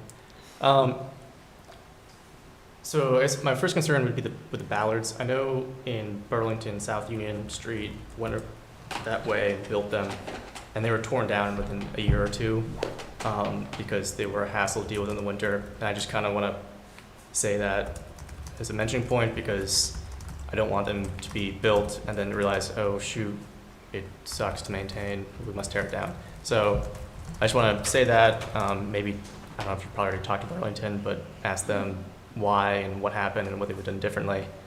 I also, in my opinion, do prefer Prop 4. Having 27 or 30 spaces for individuals over a green belt seems to be meeting the needs of a few over the majority. And now I remember my question. Are the utilities planned on being buried on that road? I don't know, because like those tree lines are going to be there. I don't know if the utilities will be intersecting the roads. So this scoping study, because you're bringing this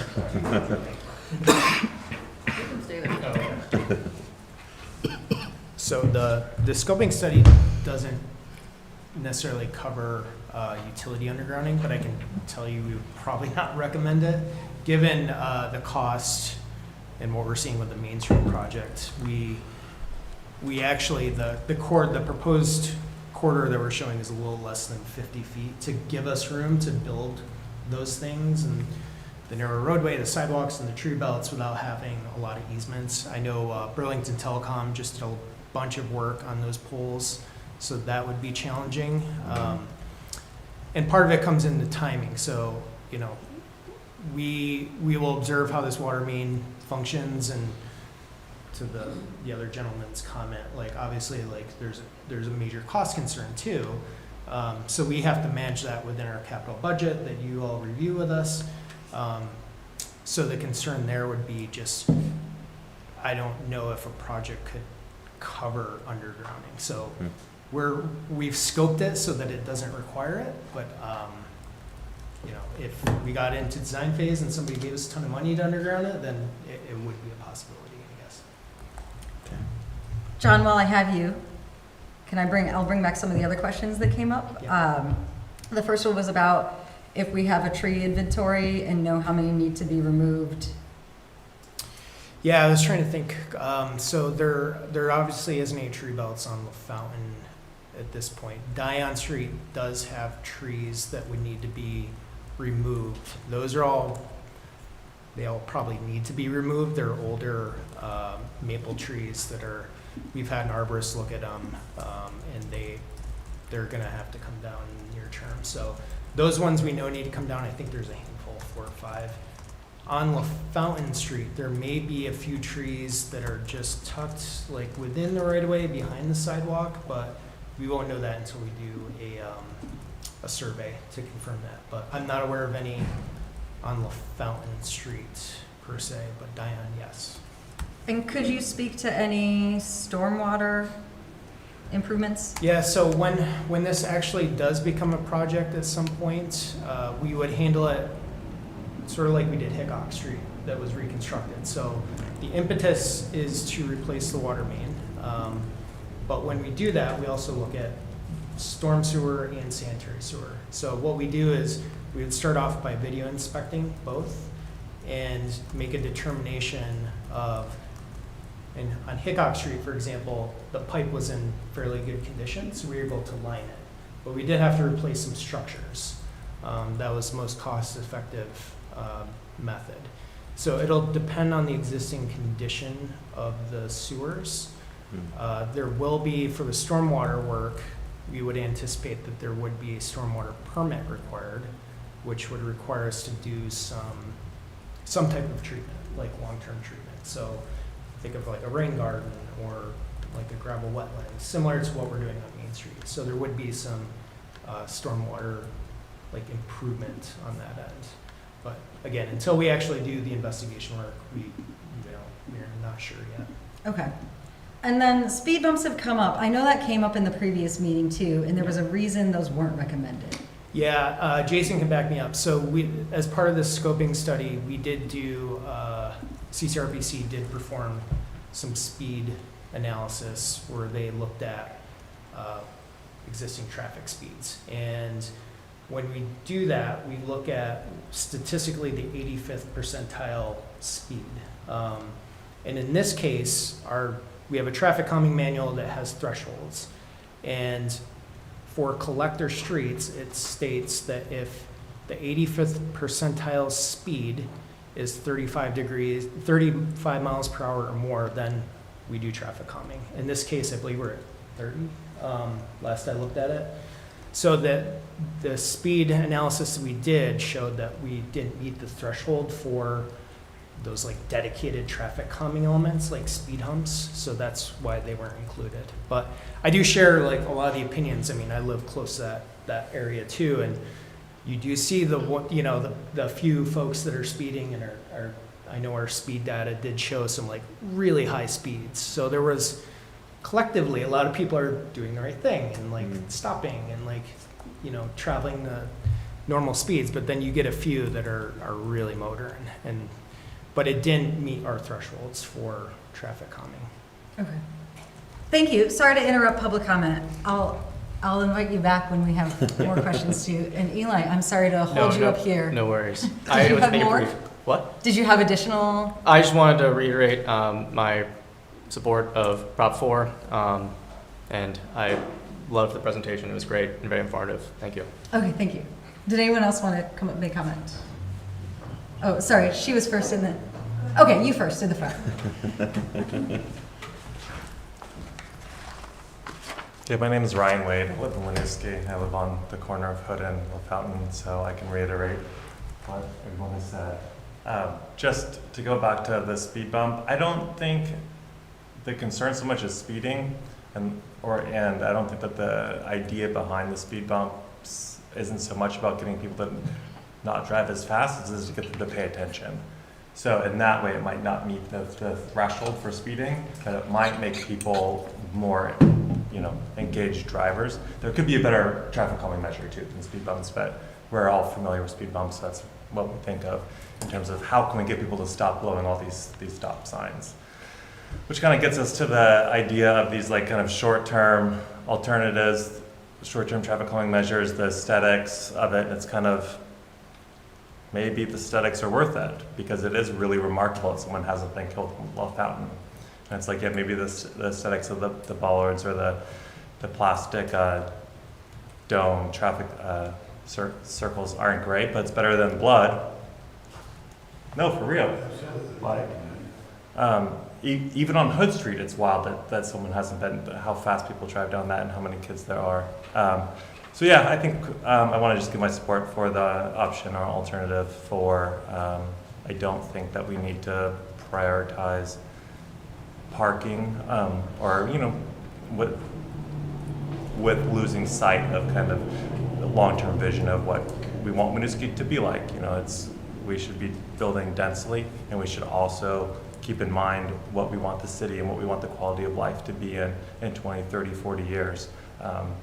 And yeah, it seems like of the available options, 4 is more, at least in my opinion, more geared towards quality of life and not prioritizing development for the sake of development and building, around the idea of the car which we should be moving away from while keeping in mind it is a necessity. It's a necessity for me.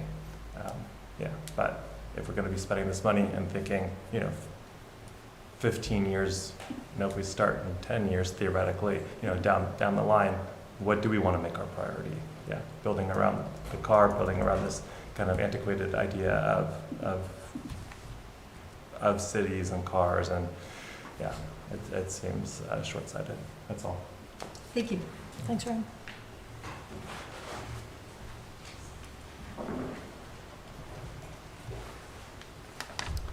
Jean Elizabeth Shockley, live in Winooski. I know this is about the Lafountain and Dion corridors, but I hope that you keep in mind Bellevue, because people have quickly figured out how to get around the Main Street construction by going up Franklin and over on Bellevue. So I am concerned about speed. Just the other day, walking our dog, someone just gunned it from Franklin all the way to Main Street through both of those stop signs. And when I gave them a look, all I saw was a middle finger out their window. So just keep in mind that there are other side corridors that have a similar, I'm not going to say it's as bad as Lafountain, because I'm sure Lafountain is worse because it goes straight through to Spring Street. But we do have, I believe, School Street and Maple Street both have speed bumps on them. So I'm just wondering if there's data from that. Did it resolve the issues for the reason why speed bumps were put in place there? And if not, can that be applied to some of these issues as well on Lafountain and where I live on Bellevue? Thank you. Anyone else in the room? Yes.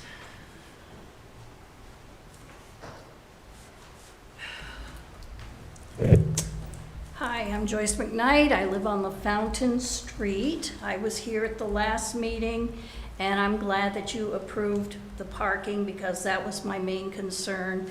I don't know of any homeowner on Lafountain Street that can do without having some parking. I mean, I have a visiting nurse that comes. Where the hell are they gonna park? All these people who live on the side streets and have nothing to do with Lafountain are thinking of jeopardizing us homeowners who actually do live there. I have a contractor coming tomorrow to work on my front steps. In this odd world, where would they park, for God's sakes? So thank you for keeping the parking. I want to move now to the speed bumps. Those are a pain in the butt in the wintertime. There's got to be a better answer than a speed bump. They're hard to clean off the snow, and anyways, that's my concern about speed bumps. This might be a question which can't be answered right now, but you're talking about, wait a minute, let me back up. The parking, I'm glad you're keeping. I'm sorry it's on the other side of the street. Well, to be clear, we have to take a vote tonight, so that is not yet decided. Okay. I'm sorry that in the plan, the parking is on the opposite side of the street. Also, as a homeowner, do we have a say if we have trees planted in front of our property? That's another thing that I want answered. Thank you very much for listening. Certainly. Any more comments in the room? I know I have a couple people waiting on Zoom too. You look like you want to come up.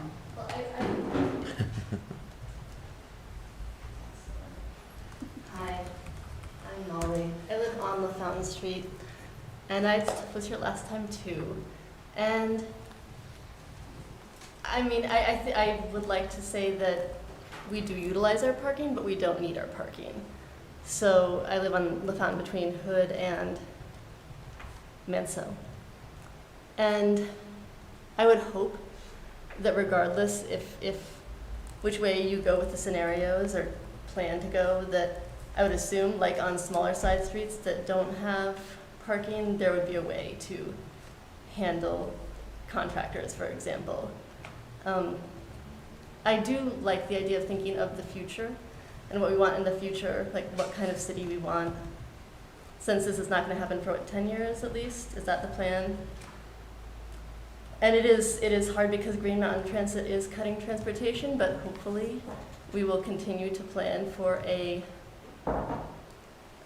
future in which the automobile is not our primary, like single automobile, multiple automobiles per house.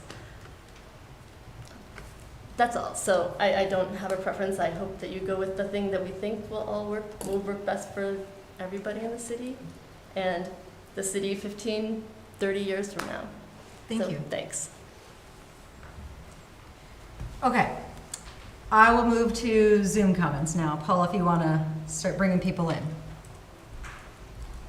Abby, go ahead when you're ready.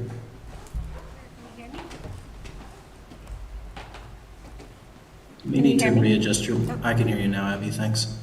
Okay, great. Hi. Thanks for unmuting me. My name is Abby Blything, and I live off of Lafountain on Russell Street. And I am commenting in support of the alternative 4. I have 2 small children that walk often along Lafountain Street, and it's our route to school, crossing at Franklin, like several other folks have mentioned. That's sort of feels like a dangerous intersection. And there's 2 bus stops on Lafountain, one at LeClaire and then one at Park Street. And I also got to witness sort of the herds of children coming off the buses onto the side on Park Street, onto the side that doesn't have the sidewalk, and sort of all of the cars going by the bus, even though the stop sign was on, and it being like a sort of very unsafe situation. And it just sort of reiterated what's been brought up today, which is the private car storage being prioritized over sort of public safety for all pedestrians at some point in the city. And a lot more people utilize the safe infrastructure on foot than the few that would get the parking. And since the parking demand is not there now, if we were to go with the alternative that reduced the parking, then it would force developers to accommodate the parking that they need on their site versus leaving it in the publicly paid right of way and then having them benefit again for personal car storage in public spaces. And then I guess, and my biggest thing in reflecting on these options, if the council does move forward with the 4B, I think it was, or B, the alternative that retained more parking, is that I would hope that the short-term option could mirror what the long-term option would be like. So where it's recommended that parking be removed in the long term, that it was actually removed in the short term as well.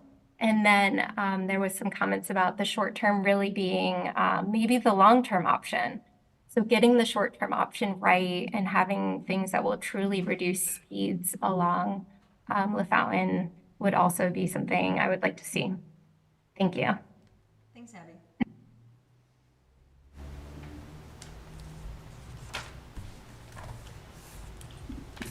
Hello, this is Michelle Metzler. I am a Winooski resident, and I'm also chair of the Municipal Infrastructure Commission. So we were tasked as the advisory committee for this project.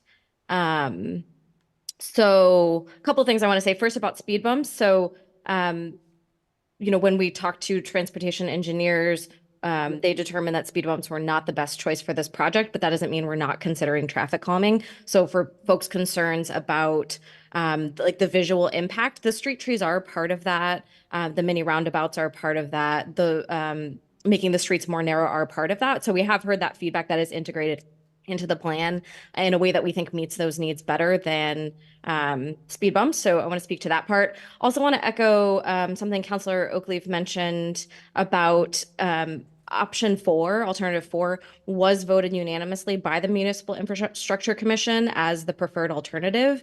We are the folks that have been at these meetings for the past year and a half, communicating with the team of engineers, communicating with Winooski residents, receiving that feedback, integrating that feedback.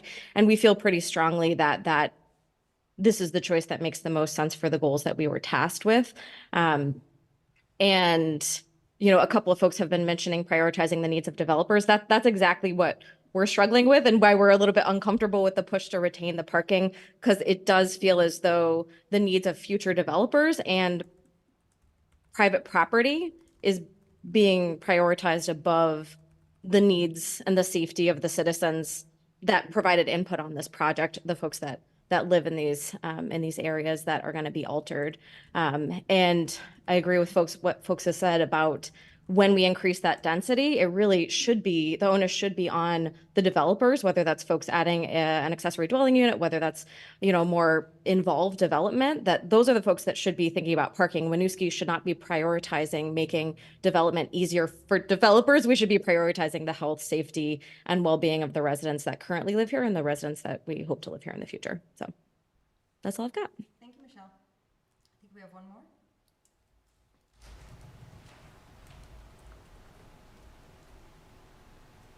Hello again. This is Terry Zigmund. I live down on West Street, but I walk and bike all over. And I am here to comment in support of Alternative 4. A couple things I'd like to say, as Michelle, who's the chair of the Municipal Infrastructure Committee, just said. Oops, wait a minute. Sorry, got an alert here. Michelle just said that the MIC unanimously voted for Alternative 4. I believe this is the second time this alternative has been brought before this council. I just would like to ask the council to really consider why we even have Municipal Infrastructure Commission, Safe, Healthy, Connected People Committee, Planning Commission, if every time, or if oftentimes when these commissions bring proposals to you and suggestions to you, you send them back and ask them to do something different. It feels like, to me, when I was on Planning Commission, when these things were happening, it kind of feels insulting that we as residents and volunteers and people that care about this community and care about this city are spending a lot of time making these suggestions and doing the things you've asked us to do, and then you don't listen to what we've suggested. So I just would like to put that out there for everyone to hear. And then the other thing I would like to say is that it just feels wrong to me that that the city council would be asking for something that prioritizes, again, like public vehicle storage or private vehicle storage in the public right of way, and then asking the taxpayers to foot the bill for that instead of asking the developers to pay for that. Please, City Council, I'm asking you to think about prioritizing the people of this community and the forward-thinking ideas that have been presented tonight in favor of prioritizing parking and pavement and developers over what the community really needs, which is like a safe place to be outdoors and trees and sidewalks and calm traffic. And that's all I have to say. Thank you so much for taking my comments and for all of your work on this. Thank you, Terry. Well, to address the sort of, I think there's a disconnect here on the prioritization of parking, private vehicle storage, and developers. So the reason that we want to have some on-street parking, or I'll speak for myself here, is not so that homeowners can park their car in front of their house. It's because the only incentive we have when it comes to development of new housing, the only really effective incentive we have is reduced parking. So when I think about the future of Winooski that we're looking for, where we're trying to have 3-bedroom or larger housing and affordable housing, parking reductions in projects are the easiest way to force that to happen.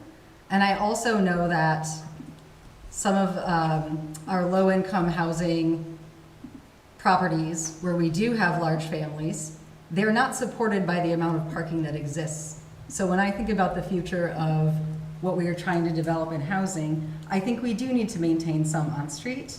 I think in the 4D solution, it's not compromising safety. We still have the same roundabouts, street narrowing. There are bump outs in between those spaces so that it doesn't feel like a super wide road still. And finally, when I think about the community holistically, we are going to see increased utilization on these side streets after Main Street build-out is complete. We're reducing more than 50% of the on-street parking on Main Street as it is. And if that is also not available on Lafountain, it's spilling over to Bellevue into the other streets around there. So I don't think it's fair to remove all parking in one corridor that abuts a gateway and leave it in other areas so that other neighbors have to take that burden. I think we need to have space around Main Street for visitors to our community when we think about wanting people to patronize our businesses. And I think that 4D does balance retaining those safety features, adding in trees, and removing nearly all of the parking on the corridor, but retaining enough to support the future needs that we're going to have. That is where I sit. I hear that folks who are living right off of this street don't support that. Well, not everyone, but almost everyone who came here. And I would like to see 4D advance, or at a minimum, if 4 was advanced, something incorporated into the scoping study that requires a reevaluation of utilization or projections in 5 or 10 years, whenever this project actually comes about. I want to just quickly add a comment from previous Deputy Mayor Jim Duncan that sacrificing pedestrian amenities and tree planting opportunities to preserve the status quo of parking that is currently extremely underutilized for the entire length of the corridor past Leclerc seems at odds with the master plan. So I believe that we do have a number of people that are commenting in favor of alternate 4, including our previous deputy mayor.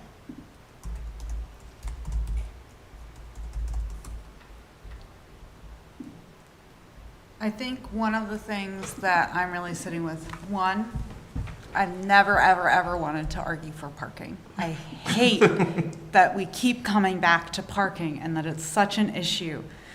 However, when I'm holding this particular street, and this is one of the things where, one, our commissions are so important to give us this feedback, but City Council as a body is here looking at like all the projects as a whole, not just the municipal infrastructure projects. So that's one of the things, and one of the things we're holding is the act coming down from the State House to prioritize the housing that we in Winooski have tried and know is our priority. Like, this is not just coming from us, it's coming from the state level that removes parking minimums, because at the state level they recognize that that is the best way to incentivize. So I really do appreciate those who are currently living on the street, but I'm also thinking about how we can bring more people in Winooski to live on that street and appreciate those trees. And if, again, from the state laws that we are updating, they're reducing the parking minimums, then again, that needs to go somewhere. And I don't necessarily, I also hate having car-focused infrastructure. My primary mode of transit is the bus and walking. So as someone who walks at just about everywhere in Winooski, I also really appreciate that too. But I really am trying to hold, like, the future of Winooski is I want Winooski to continue to not just bring new people in, but retain the people who are here. And what we're hearing are people are being pushed out of Winooski. And if the thing we can do is create affordable housing so they are not pushed out of their home, then that's what we should do. And I don't want to put anything in the way of that. So housing is a huge priority. There are going to be a lot of trees that come into this, and I'm really excited about it. I'm excited about this compromise of 4D, which I feel like I'm really hopeful bridges that gap of, we're hoping there's more housing on Main Street. We're hoping there's more density along Lafountain and the neighboring streets, that there will be this balance here of creating this neighborhood with these trees that also meets the needs with the parking itself. So these are all the things that I'm holding, and I'm also holding that, again, that we really do appreciate the commission, but I don't know, we're also volunteers. So like we're elected, and we appreciate and try and do our best to represent you all, but we are also volunteers. I'd like to move that we move that council vote on alternate 4 that includes on-street parking spaces from Main to Leclerc Street, and consider short-term alternatives that provide for traffic calming, including ballards and rumble strips leading up to the intersections, the main intersections along the corridor as identified by the engineers. There is a motion on the table. Someone can second it. Discussion can continue. I'll second Brent's motion. I had something to say before the motion was put forth, so. You can still speak after a motion's been made. Okay. On-street parking is its own form of traffic calming. It is not the most ideal form, but by narrowing the roadway and making it seem less like a speedway, that in and of itself has an effect. So between the trees and the flex post and parking, all of those elements come together to ideally create some kind of symbiosis between having parking that we need for the dense housing that is coming to Winooski, and also providing those safety measures that my neighbors and I desperately want to see in place. That was all I had to say. It's not all bad on street parking. It's not ideal, but it's also not the only example of people storing private property on public property, like a private vehicle on public space. There are lots of other examples of that we can get into off the record if you like, or out of chambers, but yeah, I don't think that on-street parking is this giant villain that it's being made out to be, especially when it's pared down and strategically placed. And we are losing so much parking on Main Street, especially up to Leclerc. I think that those spots are essential to maintaining some kind of balance for folks living in that area and utilizing the businesses right on that intersection. So. Yeah, I mean, and to address what the former deputy mayor said, this plan adds a significant amount of trees that do not exist there at the moment. So if you were pro-tree, any of these plans add trees that do not exist there to begin with. And a significant amount of trees as well. As looking down on Google Maps to look at how many trees would need to be removed. The trees that are being removed are replaced like threefold over on the other side of the street. So this does do the aesthetic of adding trees to a street, the heat calming that trees bring to a street. And I think, and John mentioned, like this, all the trees on one side, when we originally discussed wanting to keep some parking, we had talked about kind of adding trees to one side, then over to the other side on the next road, and it seems like that's not out of scope if we were to go with 4D. You know, to folks who have mentioned, you know, thinking about Winooski in the future, I think the reason councilors who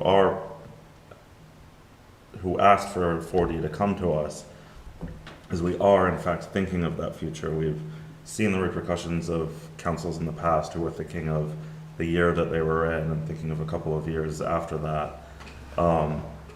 We know that our housing incentives are parking based, and we also know that the legislature just passed significant housing changes that we had to adopt to.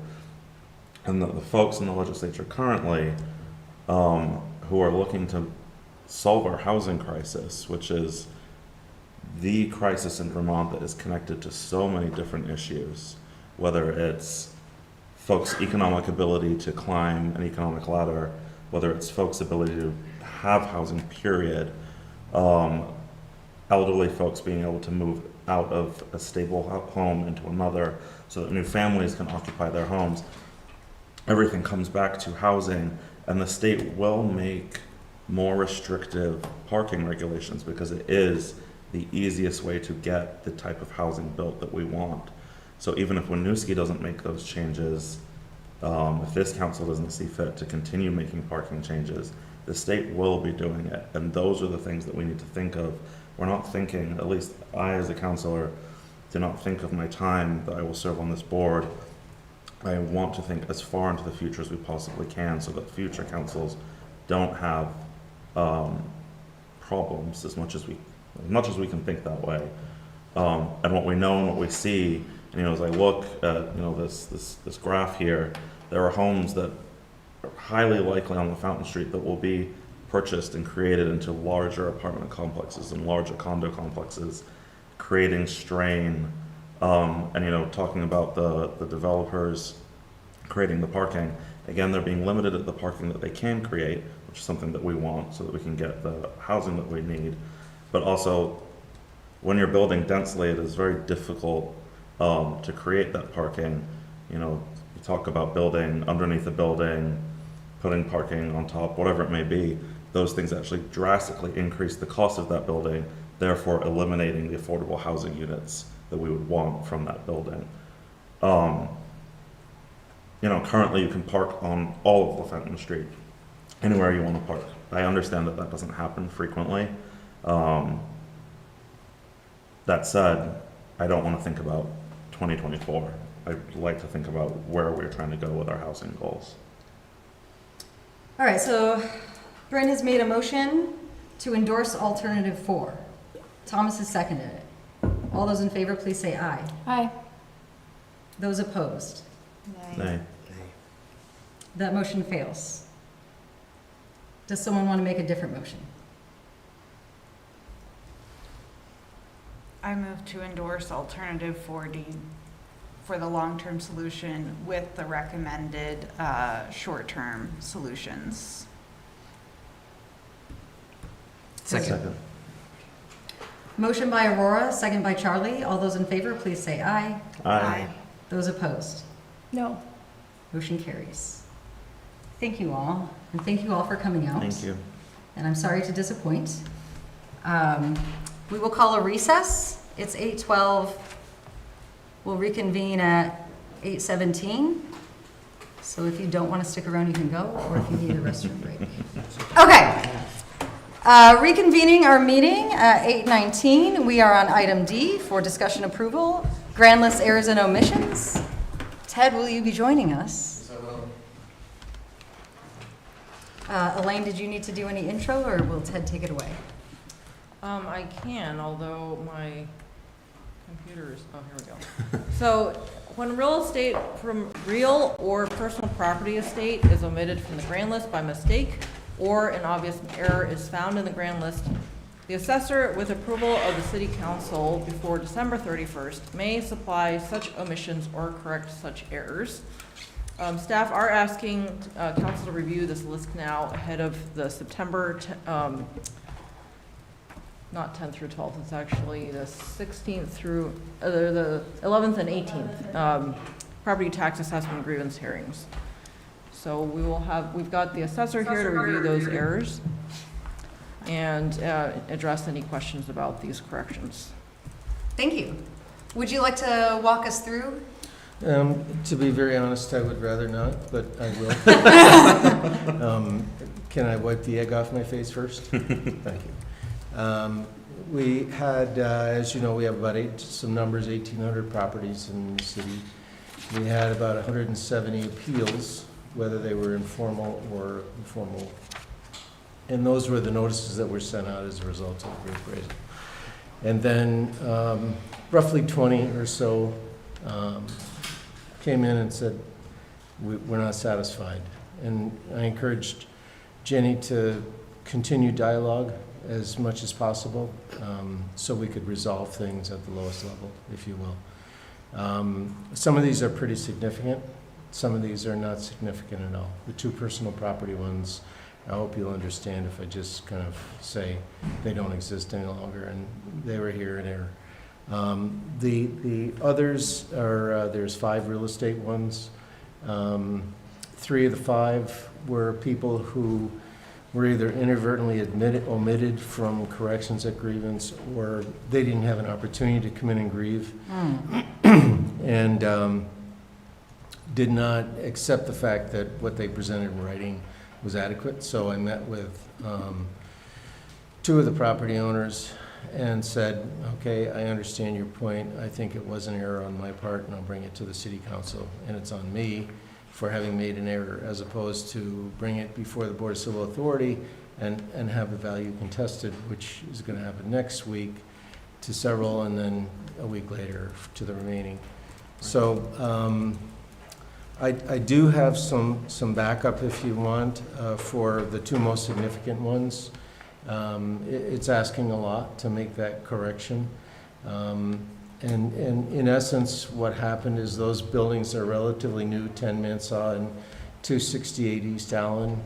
And when they were constructed, they were locked into a covenant restriction on the rents for most of the units. And so what we did for the balance of the units, the 12 that are not covenant restricted, we used market rents from 2007 because that was the last reappraisal.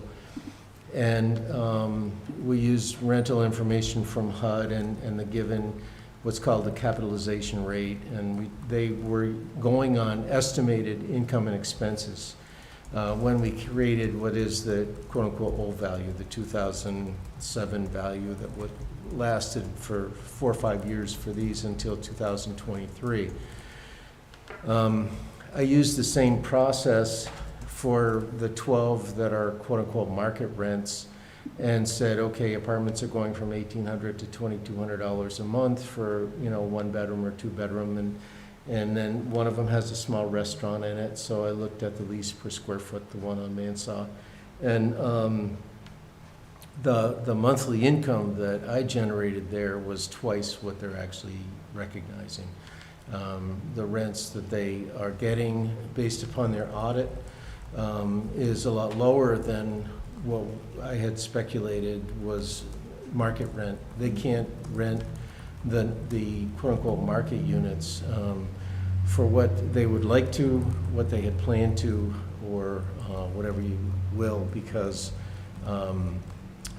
you know, there's a perception that it's covenant restricted, and so they're not generating the cash flow or the income that supports the value of the 6 million in one and the 5 in the other, and so they were lowered to 3.8 and 4.2.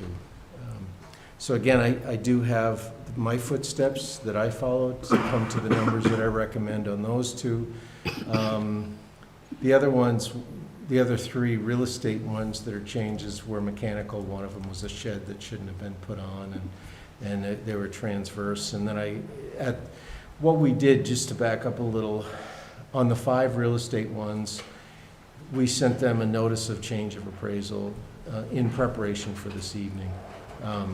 So they had an opportunity to grieve. And one of the people said, thank you for what you're doing, but you're still too high. Would you come look at it? And I did, went and looked at it, one of the ones on Hickok. And sure enough, I thought it was too high, and that's the most significant one that's coming down by 40 or 50,000 in value. So that's sort of a summary of the steps that were taken. All 5 were given an opportunity to grieve. The people that were adjusted the most in East Allen and Mansaw, they had, in one case, a higher number that they were, a lower number that they were anticipating, and so I came in above what their grievance number was, but the conversation I had in their audited reports helped me understand that on both cases we were too high. So. Just to clarify, they are renting those at a lower rate, so they're more affordable? Well, they can't garner from the market what some of the other apartments, like Riverview and Riverwalk, that are newer units like those. They can't get that kind of rent income. That cash flow isn't there for those that they had projected when they were built, or what I used for 2007 5 years ago when they were built. I went back to 2007 numbers for equity purposes. And so, they were gonna more than double. And they were sensitive to the tax impact, but more importantly, the cash flow of their rental. So short answer is yes, they can't get, for the 11 or 12 units that are quote-unquote market, they can't get market rents for those. And I have presentations that show their audited income stream is not as, large as what I had projected. In case it's not clear, one way to get to assessed value is by income. So that's why it's not like you tax it based on, or assess it based on what it could bring in theory. It's really what it's actually bringing.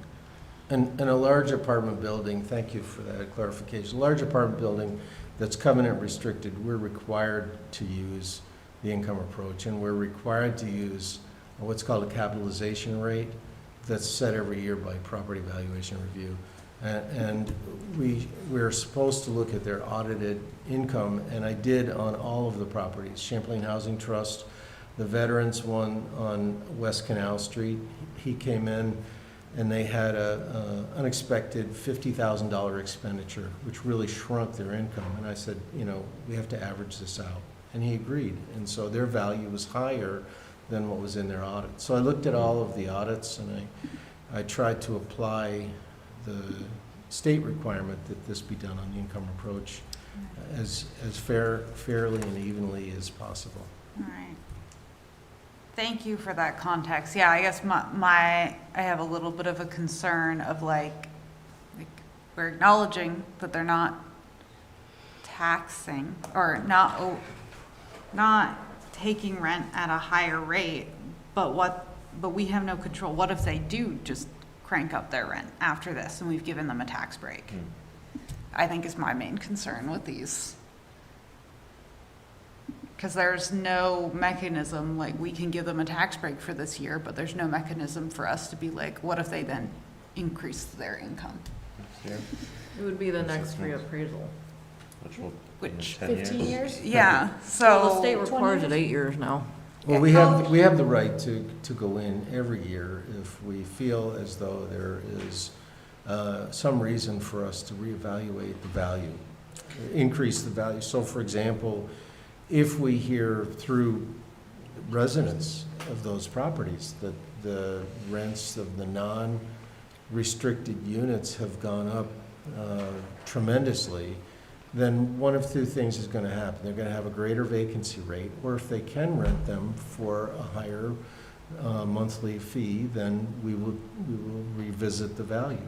Okay. I have no problem with that. Okay, and there is a here's mine. Having you come back and revisit it then costs the city money. No, it would be part of our job as the assessor. Okay. We would do that as our normal business. Okay. The same as if someone puts a porch on without a permit. We would go and we'd measure the porch and we would say, okay, you have added value to your property. That's the cost approach. This is based upon the income stream, but we have a perfect right to, revisit this property value in a year. Okay. One thing though is you can see a porch on a house, you can't see what the Yeah. rentals are on each and every unit within a property. That's a good point. And in this case, we would request an audit. We would bird dog it that way, because this is based upon the audited income and expenses. So if their audits show that they've turned around on the 12 non-subsidized units, then absolutely we can change the value.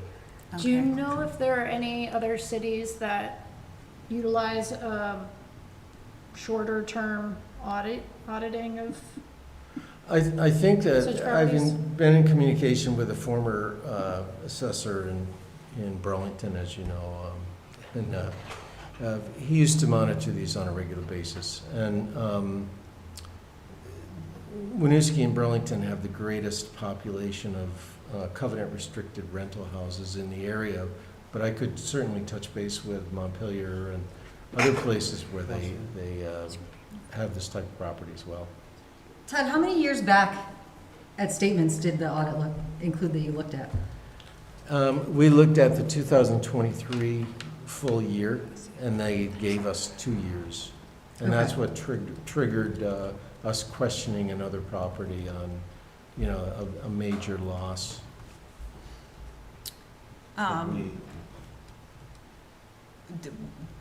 Were you able to see like they kept like the percentage of that income? Like there wasn't a huge jump from year to year? There wasn't a significant difference. You know, some of their maintenance had gone up, Okay. but we didn't see anything that stuck out as much as the property where, you know, they basically were just trying to break even. you Okay. know.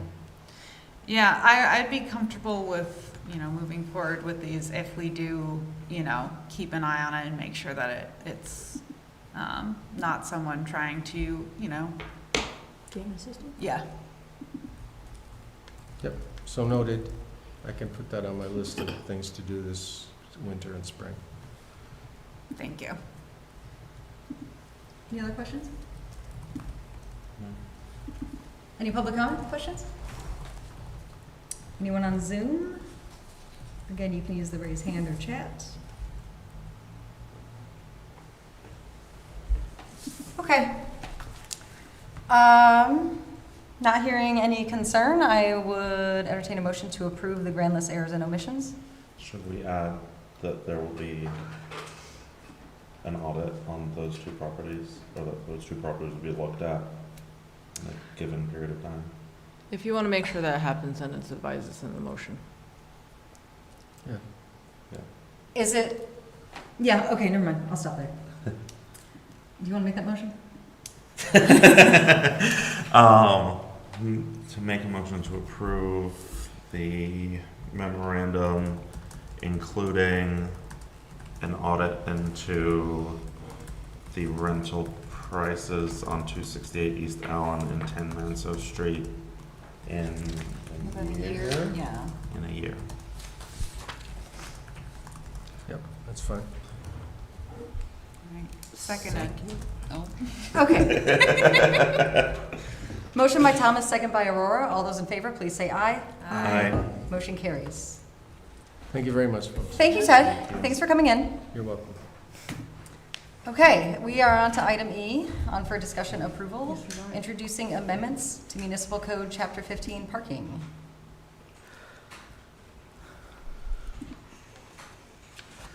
So this is something that the council has seen before. We have sent this through our attorney for review. Most of his cleanup was related to clarifying of language and making sure that we cited the statute that we intended for handicap parking and accessible parking violations. No other major changes, though. So thank you, Angela. If you'd like to introduce this formally and this version, and then set a public hearing date, that's the recommended set of actions. Any questions from council? No, the clarifications make sense. Any questions from members of the public?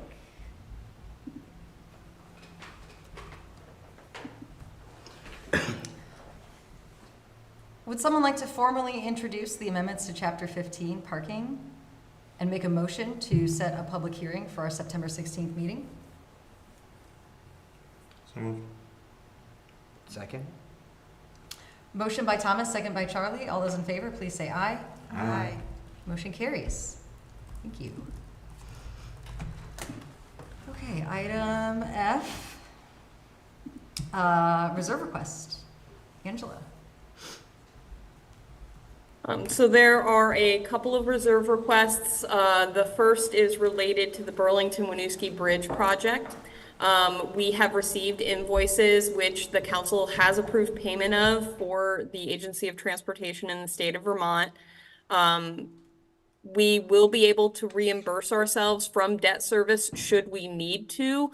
At this point, we are recommending not to reduce the future interest costs. However, we'll see where we sit with reserves in the future. The second is related to the Director of Planning overlap, where Revi and Eric both served at the same time, and the payout of Eric's CTO time at his separation from the city. We only had the position budgeted this year for one person being in that role and need additional funds to cover that overlap. Thank you. Questions? I know most of this it looks like general fund, enterprise funds. How does the approval of item D for grantless changes influence overall budget changes and reductions for FY25? So we'll be short that, we're expecting to be short that revenue. Obviously, there's, we can't hit it on the nose because it depends on how property taxes come in and local options taxes come in. But this is out of reserves, and so I don't know that they're related per se. I guess, let me ask the question differently, sorry. Do we, because we have a reduction in about maybe $27,000 in general fund from the grant list, with the acceptance of item D tonight, grant list changes, do we anticipate needing to pull additional money from reserves to make up for that $27,000 loss? Sure. At this stage, it's hard to say. We have a list of requests, not requests, we have a list of possible items that may or may not hit this fiscal year. Okay. It's getting pretty close to our fund balance. So it's possible, but 27,000 is, it's not a large dent in the current reserve balance. Okay, thank you. Kind of piggybacking on your question a little bit. Angela, are you accounting for the property tax, or not property tax, sales tax loss due to the Main Street construction? So we did not budget a decreased amount, but we did receive more than we have budgeted in fiscal year 25 during the previous fiscal year for local options tax. So we do have a buffer that's automatically built in.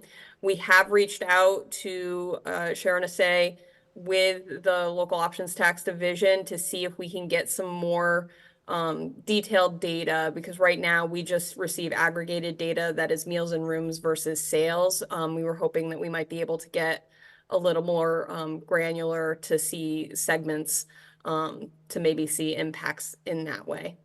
Okay, thank you. Good question. Thanks. Any other questions from council? I will say those are the right questions to be asking going forward in reserve requests. I don't know that these two costs are avoidable, so we'd have to be adjusting other stuff that we may or may not bring to you. And while we can't recoup the Director of City Planning overlap, we could potentially replenish the use of reserves for the Burlington-Winooski Bridge. We have approved a bond reimbursement resolution with the bond authorization. Well, again, hearing no concerns, does someone want to make a motion to approve? So moved. Second. Oh, wait, I didn't invite public comment. Oh. It is procedural, I do need to. Okay, already forgot. Who moved? Motion by Charlie, second by Thomas. All those in favor, please say aye. Aye. Motion carries. Thank you. Item G, just for discussion, strategic vision goal areas update. Yes, so we have our usual sort of 3 updates for the first round of the quarter. So we have the so-called all go up update, which is really anything that crosses more than one goal, the brief equity update, and then economic vitality. So for all, the one item I wanted to highlight was the language access plan. I'm going to ask Paul to basically read off his update and give council and anyone in the audience a chance to ask questions about that. Paul? Thanks, Elaine. Good evening, everybody. So just a quick summary of that section of the update. We're currently in the early stages of developing a language access procedure. We're hoping to have a working draft by the end of this calendar year or early next year. Areas of interest include integrating Winooski School District data as a guiding source of current languages spoken, the landscape of available multilingual service providers and solutions for interpretation and written translation, use of I Speak cards at municipal locations open to the public. I recently had a great conversation actually with the Burlington CETO office, who oversees the entire city of Burlington's language access policy, which was a really great conversation. That was this week. Other areas, thinking about annual internal and external review aspects, which is pretty common for language access procedures and plans. Cataloging our current spending and solutions used, so the stuff that we're currently doing, and thinking about meaningful ways to identify external needs as well. Paul was using the word procedure instead of plan, which I misspoke about. We've discussed that as a more appropriate option at this time in terms of like, let's just start doing the things instead of talking about how to do the things. At some point, we'll probably want council to formalize a plan, but right now, like, the practices are what are important, so that's why he's calling it a procedure and not a plan right now. Thanks for reiterating that, Elaine. Yeah, there's definitely, the landscape is different in every municipality and every organization that integrates something like this. The buzzword for it is a language access plan, but at the end of the day, it's the nuts and bolts. So excited to get some progress moved on this year. Office of Racial Equity at the state level is working on hiring a staff member who will have some dedicated part of their time to language access at the state level. So hopefully we'll get some more data that can then, again, as Paul just said, it's very specific per city, but I think there's going to be some additional state level resources we might be able to tap into as well. Yeah, that's a great note. And if you have an extra 3 hours, or if you want to read the executive summary, that office, the Vermont Office of Racial Equity, their 2023 language access report is quite comprehensive. So I definitely recommend giving that a once over. And yeah, that model works really well for a lot of bigger organizations, right? The policy level where they basically set guidelines for each individual department to be able to carry out, operational items with the budgets that they have. And, our organization is small but mighty. And so a procedure is going to be a great way for us to move forward there. Do you think it would be beneficial to document just so that in the inevitable instances where there are staff turnover and leadership turnover, that and council turnover, that there are elements that are captured so that it's easier to pull out from the website rather than sifting through council minutes and council videos. Yes, Paul's working on a written procedure. This update is just an update until he has it fully written out. Yep. Just again, emphasizing that will be a useful tool for all staff and council to be able to kind of pull off the website and point to that rather than sifting through minutes. I know that this is just an update, but thank you. Of course. No, that's a great point too. And some of the best examples of stuff that I've seen at the local, state, and federal level have dedicated web pages for this kind of work. So point duly taken. And there are other things too that are in my notes about also not just archiving but cataloging annual language usage, usage by department. And so we'll be keeping records of all of that stuff, hopefully. Thanks, Paul. Really appreciate it. Yeah. You got it. Does anyone have questions about any other content in these updates? I didn't have a question. I just wanted to highlight something that especially was clear in the last Inclusion and Belonging Commission, which is Ruth's position. I think it's mentioned in economic vitality with kind of, I think, leading our Working Communities Challenge, and her overlap with inclusion and belonging is just extremely valuable. So just want to give her in general a shout out for all the work that she's doing for Winooski, and also the way that she's kind of connecting the different equity work that she's involved in. Yeah, absolutely. And her being their ambassador to the Planning Commission has also been very helpful because housing keeps coming up, of course, with the Working Communities Challenge core team. And she is also very integral to our efforts to support Main Street businesses. She's taking the lead on canvassing with the New American and BIPOC-owned businesses. So, yes, she's bringing all the things. She's connecting a lot of dots. She is, That's yeah. important. And I'm also anxiously waiting the day when we're not relying on solely her for so much. Yes. I had a couple of other quick updates. I know it's getting late. So I wanted to highlight from the equity update a couple of the underlying items. So the short-term rental regulations that council passed to limit further erosion for long-term rental availability have also exceeded our budget goals for revenue. So in the first year of the program to date, license fees have contributed $18,920 to the Housing Trust Fund, which to date had not had any source of revenue, and $4,730 to code enforcement. So thanks to the Housing Commission for working on that, certainly to Jasmine for getting that into the shape it's in, and to council for seeing the need for that, and to the city clerk's office, the finance office for supporting, and the code enforcement office for making all that actually work. And then another item, so the State Department of Motor Vehicles has adopted a Blue Envelope program, which is for autistic drivers. And our police department did train up on that once it was available. They are available by request from DMVs online or in person. And we're hoping to make it obvious for folks that are coming out to our events that how they can request those if they haven't already heard about it through other means. And then the last one I wanted to highlight is from Economic Vitality. Again, Main Street construction, we started there, we're ending, I'll end my update here too.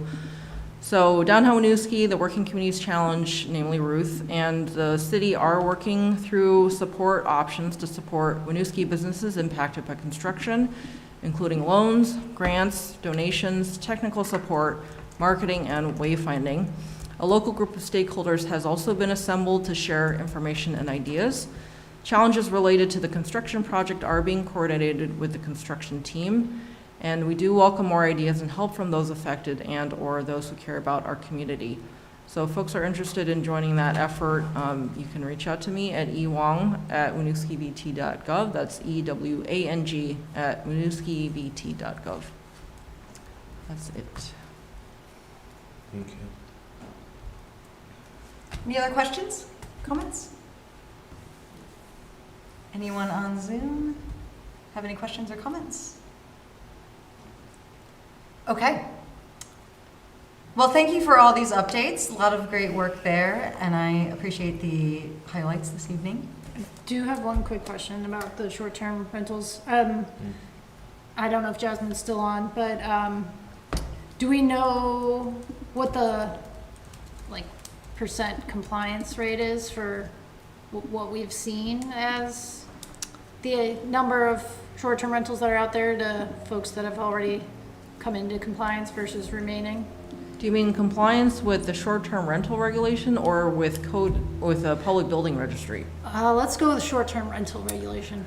Okay, For 1,000. she did have the numbers on the shared drive. Let's see if I can open them up quickly. Just wondering, so we've exceeded our budget, anticipated budget for that, but wondering if we're at 80%, 60%? I think part of the exceeding the budget, only from what Jasmine updated the IMB Commission, is that most of them are non-owner occupied, so they're bringing in more money. So I know that's part of it. 3/4 of them are non. Okay. Yeah. So about 3/4 of the units that we believe to be short-term rentals have come into compliance with the registry regulations. 3/4 are owner occupied. 3/4, Right. yeah. And we We're were doing 50/50. Still looking. So we Sorry, have- I was through another more math in there. I think we have in the upper 40s that have put in an application. We're projected to hit 50. Okay. At our peak, we were like in our 80s, and so we're, at some point, actually Jasmine already started looking through the Airbnb listings to see how many she thinks are outstanding. Okay. So maybe we'll get to 70. Okay. But again, peak is, we're not necessarily at peak right now, so it could be around 70 that are out there right now. All right, thank you. Just wanted to have a sense of how many more we anticipate that Right, yeah. have yet to come within the regulations. And that'll be, all of that data will be good when we're in budget season too. Great. Yep. There's, yeah. More to It's come. not as exciting as I thought it might be when we were like, oh, this is really rolling in, which it is, and it's great, and it's doing what we designed it to do, but, yeah, there's not like a lot of money to throw around afterwards. Sorry. But there's more money than there was before. There is more money than there was before, absolutely. Yeah. Anything else? Well, that brings us to the end of this evening's agenda. Do I have a motion to adjourn? So moved. Second.